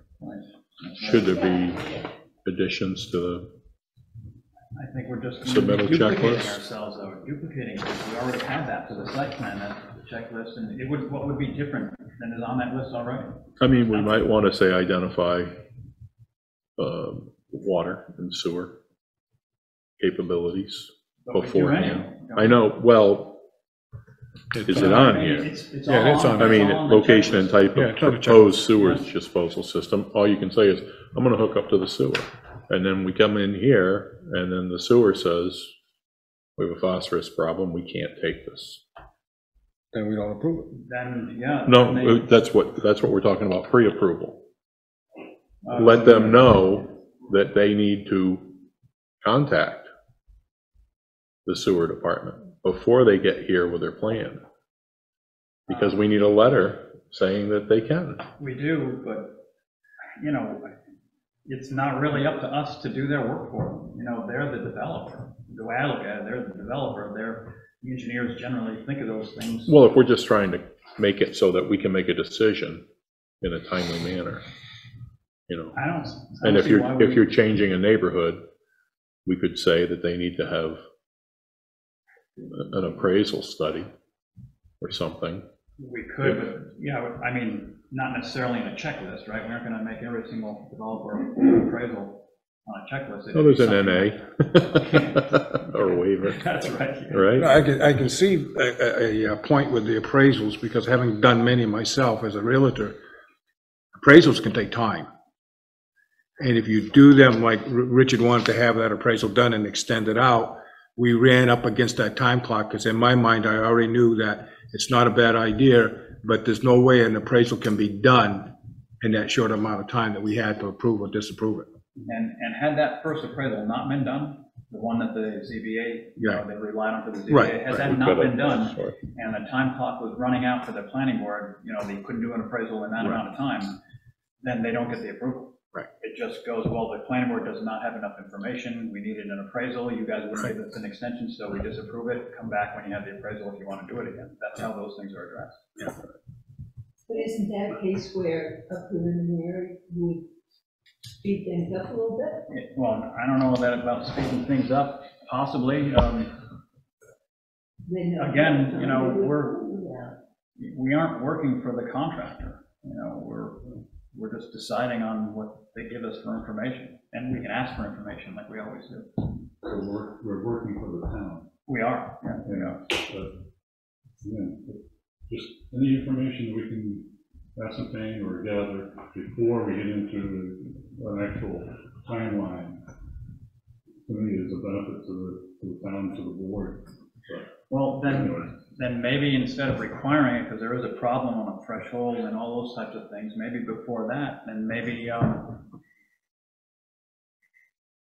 maybe, you know, not as a board, but individuals can meet with the land use office when somebody brings in something, you know, just preliminary, going over it, whichever. And if you see any red flags there, bring it up to Sarah, and Sarah can bring it up to the contractor. Maybe something like that. I don't know. But we can't, can we, she has plans in the office, can we actually go in there, and not as a board, but as an individual member and see them? Or is that considered a board meeting, which we can't do individually? I don't know if she'd really have plans there, but she'd have knowledge of what's going on, and you can definitely go in as a private citizen or a board member and say, where are these guys? Well, I have gone and talked to her quite a few times, but. Yeah, okay, well, but, you know, that can be done, and those concerns can be brought up then and there, and Sarah can transfer them to the applicant. But you sometimes don't know what you're looking at, unless you see some plans. No, you don't, right? It sounds like we're looking for a tool Right. that will help us have enough time to process Exactly. a big, complicated proposal. And it sounds like the idea of a preliminary meeting really is handled by staff, as far as I can tell, because you do go over everything with many applicants, right? As far as I know, I don't know what goes on in there, but it seems like when they come, you know, we've got so much background information, the checklist is executed. Oh, you just have to do that stuff, right? I hate that. So, I mean, we've got a high-powered staff. We've got, my Jasmine is looking at everything, and we've got really good staff reviewing stuff. So, in some ways, I feel like we're capturing a lot of that, except for the extraordinary things, like, you know, do we really need an appraisal, or do we need does this feel like it's probably a much higher level than sort of the run-of-the-mill stuff? And those, again, maybe one of the couple of years, it's really big, like, a new market basket, right? I mean, we would have wanted to look at everything for that. So, and we can still ask for those without a preliminary or with a preliminary. We can still ask for traffic studies and the, any appraisals, any of that type of thing, and ask them to do it and have them pay for it. That's in our regulations that we can do that. Could we have a staff update at one of our meetings, just where Sarah or Julius just tells us what's in the pipeline and say, what do you think about this warehouse going in this location? What do you think will, they're proposing 44,000 square feet or something. Do that, or just talk on the phone, just stop in and see what's in the pipeline. But like Mike said, is that we're working outside of this. If we're going to get a preliminary on that, we probably want a pretty complete set of drawings there. If you don't have a complete set of drawings, then when you do get the complete set of drawings, then you're asking the questions and it's all over again and all that. The preliminary is just for a conceptual design on there. Well, let's not call it preliminary. Let's say there's something coming, right? I feel like we should all know, it shouldn't just be the ones who remember to check in, and plus it's going to be a lot of staff time if we're all wandering in, right? So. Oh, that's okay, we're taxpayers. Right. So we're just offering guidance, maybe? Yeah. We're just offering guidance to say, I'd really like to know what this is going to do to the neighborhood. I think we're going to need an appraisal. I feel like I just need more time to think, right? I feel like it happens so fast. So if you, Sarah, were to say, web is coming with, blah, blah, blah, and it's going to be here, and this is roughly what it's going to be, and I'll go, oh my, what about, should we ask them to, so we just want to start to, in a very loosey-goosey, not detailed, not exactly how they're going to get all the water off the parcel, but, just the idea of it. Is there any problem with you telling us ahead before they? I don't think there's a problem, it's just there's not always a long lead time. Okay, so with web, for instance, there's a very long lead time because we've been working with them for a very long time as they've been looking all over Southwest New Hampshire to relocate their team facilities. So they're coming, heads up. I think it's 45,000 square feet. What is web and what do they want to do? The plumbing supply company, basically. Yeah. They're next to Fairfield, next to Keene Chrysler. You can visit the Keene one. They're just going to be making a better version of that here and closing the Keene one. Yeah, because they're getting too busy for, and it's a terrible place to get in and out of, and the tradesmen, they always have trouble in there. And where are they selling Do you know where the Runway Fun Park is? That's where. It's not gonna have any fun. in that location? In that That's going location? away Yeah. and this is taken care of. Okay. That's what's being proposed, pending approvals and such. They haven't purchased the property yet. They do have a purchase and sales agreement for Runway Fun Park, and if all of the approvals go through for site plan and zoning and everything, they'll also be coming to you guys with a boundary line adjustment request between the Fun Park property and the one to the west that has, it's undeveloped, because they need a couple more acres to do what they'd like to do. But they'll tell you all about it either on May 25th or June 8th. So now when I drive by, you know, I can start to think about it, imagine, you know, think what issues might be, and that gets me kind of cooking. Have they given you any idea of the, like, We were discussing that today, and A foot lower than the post office, probably, because the post office is about a foot high into the flight path. they'll be working with McFarland Johnson, who was recommended by the airport director, because they have developed plans for the airport, and we discussed the FAA permitting, but also the building could potentially be our full 45 feet. They're not proposing anything that high. It's going to be a much shorter building, but the Ferris wheel had lights on it. So if they want to go through more permitting with the FAA, they could completely exploit our height regulations for that area.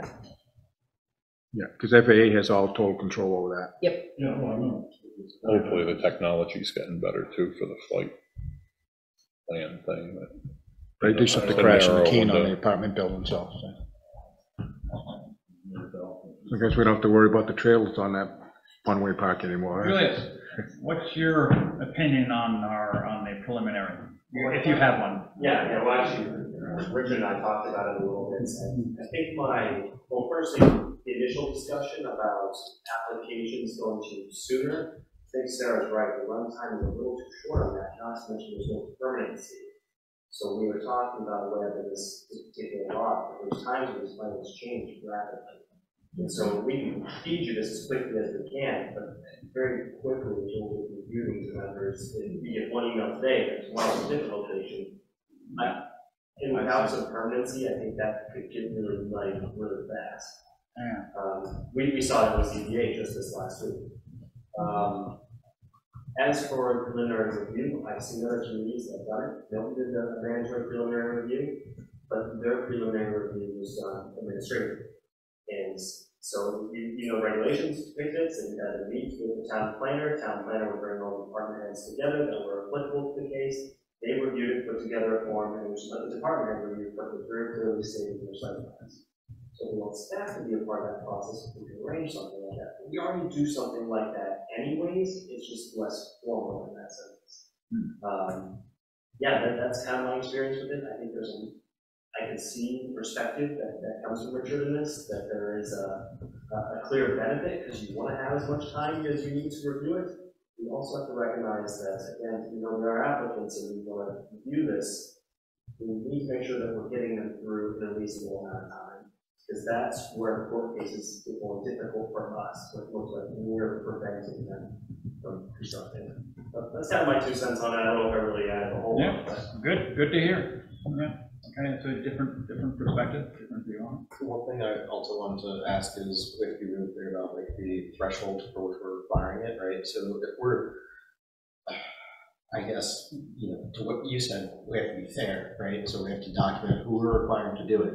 So are we going to say to this little developer, or not even, if we're going to say to the small homeowner who just purchases a lot, you know, you have to go through this process to build a single family residence on your lot, right? Or are we going to draw that line if you want to do 5 units or more in subdevelopment? Where do we draw that line? Yeah, definitely has to be a threshold. Single family is beyond our purview. Right. I was just using that as a. I see. I figured you were just making sure the record that. But yeah, we would have to have a threshold there, and that comes into problems. I think. I don't know. I don't think. For argument's sake, this application that was approved this evening, does the board feel that this would have warranted a preliminary conceptual consultation and been beneficial? The use now? Nope. No, this one right here. That's this. Yeah. Would this be large enough to have merited a requirement on that? I'm just trying to put into, like, if a threshold were to be determined, where it would be. Where could it start?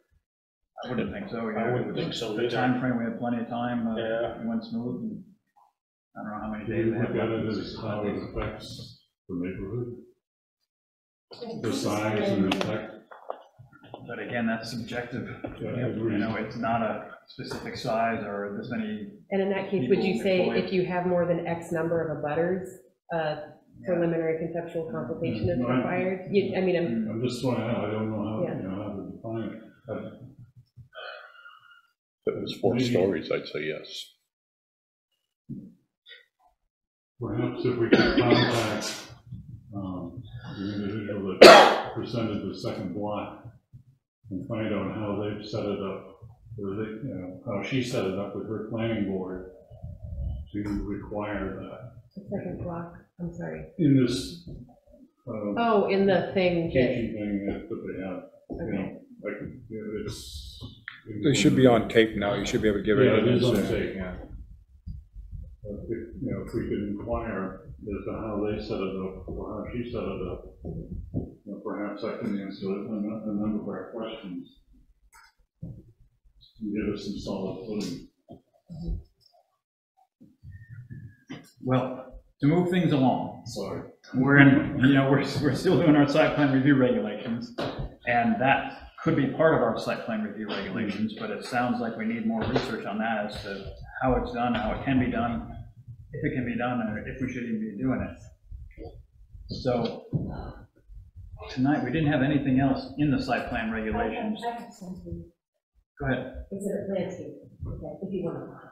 go right ahead, because we're doing the regulations, Okay. discussing those. So this is back to the 3-inch caliper tree. And we got the opinion from the Conservation Commission that they were talking about the other right Yep. site. So I think it would be really good for us to use the standard, and I'm not sure how to express. I wrote up some stuff, okay? And this is how far off the ground is measured, is that where you're getting at? Yeah. Okay, so let's decide on that, and where, are you on a specific page? No, I'm doing a little bit of background information because I just want us to kind of put all this into perspective, okay? And I think many of us grow things, right? And we think of different sizes of plants and whatnot. What we're talking about, what we're asking developers to install in commercial situations is not stuff that we homeowners, unless we own backhoes, have the capacity to deal with, okay? So my point is, none of us is going to ever install a 3-inch caliper tree likely ourselves, because we will have to dig a hole. We're going to excavate a root ball, okay? We will purchase a tree that has a root ball that is somewhere between 30 to 36 inches wide, and it's going to weigh around 650 pounds. Okay. And then we're going to have to like get that home and dig a hole that is, I have all this. But if we aren't going to be doing it, though, why are we discussing it? Yeah. Because to get to the point of recommending smaller trees, as homeowners, we're used to installing smaller trees that we can manage, okay? But we have different needs as homeowners, right? We have plenty of time, we were on that house for a long time, we can watch it grow up. But we have a responsibility to the other citizens in the town to ask developers to put in larger stock and install it properly. And because A, they have the equipment to do it, and B, it's going to give us the quick result, the much quicker result of the screening and the aesthetic benefits that we're asking for in the first place. So that's why I'm asking us to hold the line on the 3 inches. Hold the line, oh, you're meaning 3-inch diameter tree, yes. 3-inch caliper tree measured at 6 inches above the ground. Okay, 6, that was the thing we were missing. Yes. How high above the ground we're going to measure it. Yes. So 6 inches above the ground seem to be reasonable for everybody? Is there any deviation plus or minus, like say, like even just quarter of an inch? Usually when in the listings, you know, the also nurseries, they go by half-inch increments, so it'll be like 3 to 3.5 inch tree. Okay. Yeah, so yes, there is, but we could say 3-inch minimum. Do we have that in there? Do you remember what the fringe? Well, one of them is on page 17. I think it appears a few places, so I can just add it everywhere. In there, and it's 6 inches. One question though, like logistically, so if I order a 3-inch tree from a nursery, right?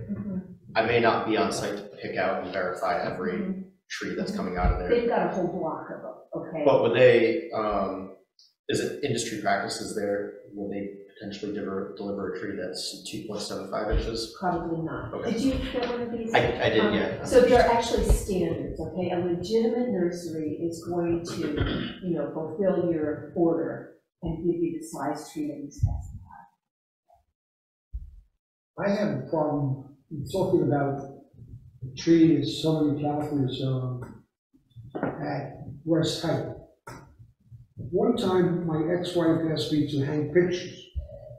And I said, okay, how high do you want it? She goes, eyeball level.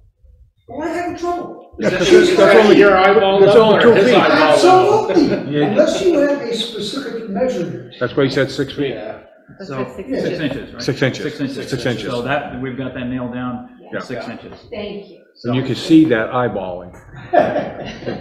Eyeball, all right. Okay, so, So, the person, Stephanie Verdi, is the one that did that block. Could you spell that last name for me? VERDIE.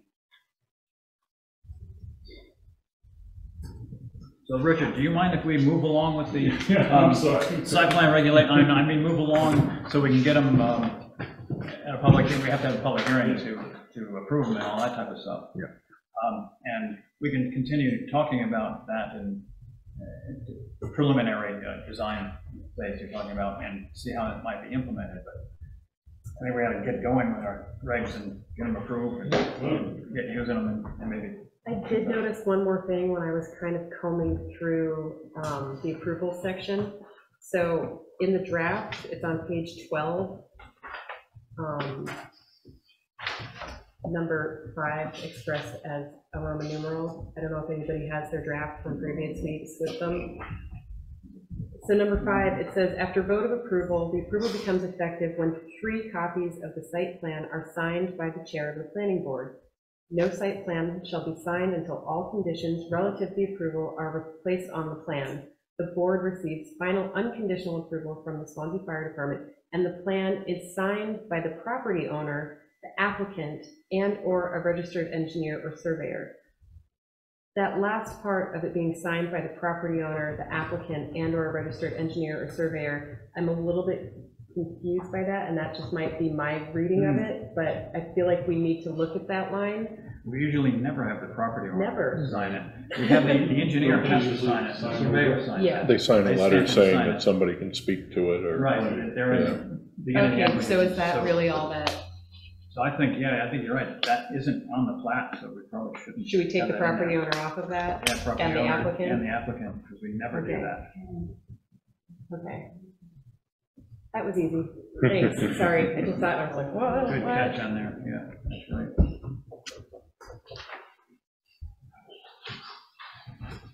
Okay, so you want it to go to public hearing. I want it to go to legal first. Oh, yeah, gotta go to. So do we feel like, once I get all of these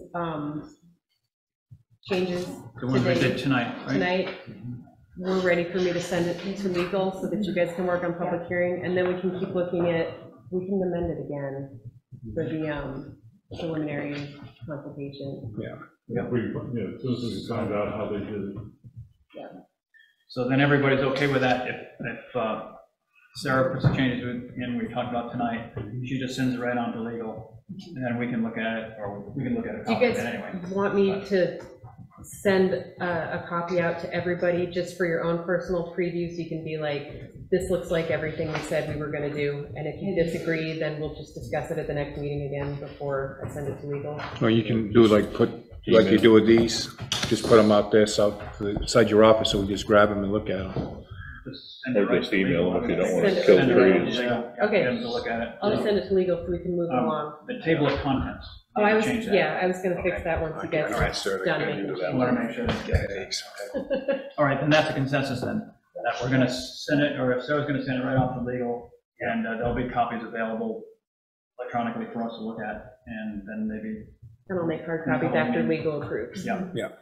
And then, good, okay. Were they planning to, track changes kind of thing, so we know what they, It depends which lawyer I send it to. I'm just curious to know what they. Sometimes I get a scan back with notes all over it. So that's kind of what I'm expecting. Coffee stains. And Yep. food. Yeah, you know, you've seen them. So let's see, we did regulations, we did talk about that conditional approval business there. I want to forego a plan reading workshop and adjourn the meeting and have one another time. I have a question, I think it's probably directed more to Swan, Get my water bottle ready. Can we do something to further limit mixed-use properties? How mixed, residential and business? Residential and business. Still has to be in the zoning. That's what I say, you know, it's regularly our purview. Zoning is your purview. It is our, that's exactly our. Absolutely. Yeah, selectmen don't approve this. But it's, That annoys the daylight out of this mixed use. right, so you just create a warrant article and change the zoning. Yeah. And if it gets voted on. You bring it to us and see if we like it. But you just have to look at how things are going. I mean, everything changes. Oh, well, The, speed. the office building's going away. Yeah. You know, you're gonna probably be seeing people running services out of their home residence, or a multifamily with a few businesses mixed in, the old taxpayers you're familiar with from New York City. Yeah. So, That doesn't bother me as much as like this application tonight, where it took the property, made part residential and part business. yeah. That just, You have to change your zoning, because you, right now in a business, you can do multi-family housing. It's like, Well, he had, Units he or more. proposed 3 initially, I think, right? But And he has in to- order not to get the variance, he went to 5. Yeah, you have to by a zoning. It also brings up the point in the zoning about the distance between a residential use and a business use, you know, whatever, 50 feet or whatever it is. That definitely is not 50 feet between those two. It's in our zoning like that. You have to have that much between residential use and business use, yet it's attached with maybe 10 feet between it there. So, But it's all the same property. yeah, it's on the same property, but our regulations don't make that Don't address distinction, I don't that. think. Maybe that's why they did the mill, and they bought every property around it, and the mill owned all the houses. They did, that's right. Yeah, come on, the house next to it's for sale. And speaking of the mill, they're gonna, I think, Do still moving forward. Have they been in? Yeah. Preliminary. I mean, we're not ready for a preliminary yet, but their shoreland, the urbanized shoreland exemption was approved by DES, so they're actually probably gonna start putting together plans. Their demo grant was also approved, so they'll start putting together the demolition of the interior of the part that will be redeveloped as housing, or it's proposed for redevelopment as housing. Oh, that's one you may be seeing soon. We do have a variance coming up because someone wants to operate childcare out of an office area at the mill. So if their variance is granted, they'll be in here for site plan I'm approval. wondering if there's going to be an issue with parking, because that parking lot on the site is not very big. For the daycare or the housing? Right, for the total complex, where they own the get lot everything in there. right across the street on the corner where the Hughes house used to be. Yeah. They own that lot. Yeah, I know, They have two beautiful but still, that's, trees. Pretty good sized Yeah, parking One lot was there. a black wall. it's 0.9 acres, Their yeah. grape patch was digging out around. But then again, we have to prove it because they're gonna put pavement down. Oh, yeah, yeah. That was a big, big Beautiful, stump there. beautiful tree. Nice tree. What's that? But, yeah, probably gonna use it for parking. So. Yeah. Oh, well. Any other business as may be required? Oh, I just want to mention again, I mentioned to Sarah tonight, we're gonna have to be working on some kind of, zoning for your, solar, the one we proved up here, because some of them coming in might want to be bigger. Where do we want them? How big do we want to allow them? Things like that. And also EV stations. And the problem I see with the EV stations, this was in one of our programs here, is that we have parking requirements on all our, if Market Basket comes in and says, well, everybody's going to EV, so we want to put EV stations in there, well, they're going to take up parking space. They got the vacant lot across the entryway on the left-hand side. Well, they do, but then again, you're going to have to stop and, you still got to have some kind of regulations on it. Because they're going to make that into a parking lot because you got to park your car to use EV station. Those also come with transformers. Transformers are so many, I don't know what it is, but I think we need some kind of zoning on that. We'll have to designate what we treat it as, you know, whether it's Right. a retail sales or something like that, because Yeah. they're gonna charge them for charging their car, right? Right. Charge for a charge. So they're gonna be selling something there, so Yeah. it's a retail, I guess, establishment. So I can see a conflict with what we require for parking spaces. Well, don't we already have one coming at us down the pipe? Potentially, Yeah. yes, The transportation center? Yeah. 32. on Route 12. The old Thomas Transportation, yeah. If I may jump into the solar, there's a solar ordinance that was drafted by the NAFTA, I think, August 2021. Yeah. And so that is currently being reviewed by the Energy Commission right now. We're on the first draft, second draft will be next month. That should be their final draft. I think this Conservation Commission has asked to see it in tandem, so they might look at it around that same period. And then Sarah and I will review it, and then it'll go to you guys. So it's on the horizon. Good. Where's that? That would be the Energy Commission will be for here. Any highlights on it? Anything comes to mind? You've seen it? I've seen it, but it feels very jargony to me. Yeah, needs more work than that. Yeah, so it's for Peterboroughs and use that as a baseline. I worked with one in Milton as well. Milton was like a 12-page piece with examples, and it was a bit more jargony than what Peterborough had. So we're hoping to try to find a mix between the two. Really, the questions right now we're leaning into is ground mounted, according to those drafts, are exempt from the front yards, only push the backyards. So how do you create a fair and equitable rate where people can put solar panels in the front of their house, but they can't put ground mounts around the front of the house? So it's those different questions I think that they're going to look into. Also the idea of turning particular strips of farmland into large solar fields. How do we manage that, especially the land that's there? So those are some of the questions that we're looking into and asking other communities for guidance on. Yeah, that'll be interesting. That'll be a couple of late nights, won't it? Yeah, I'm excited. Doesn't do that in change of use.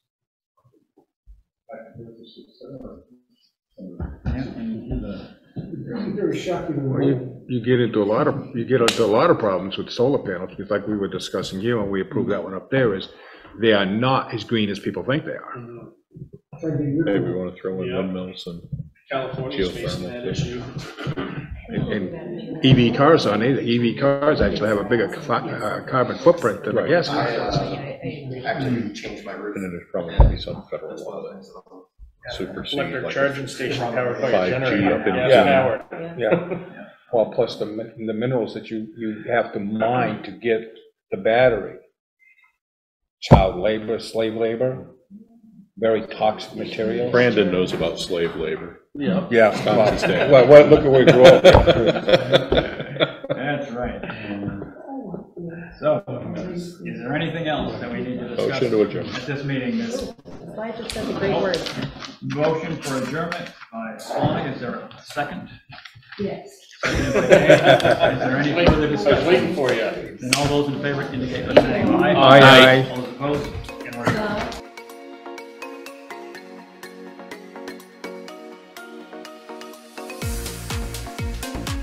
This meeting was recorded by Falls Area Community Television, located at 1 Hospital Court, Bellows Falls, Vermont. If you would like a copy of the meeting, our phone number is 802-463-1613, or email us at fact810@gmail.com. Falls Area Community TV, keeping government honest.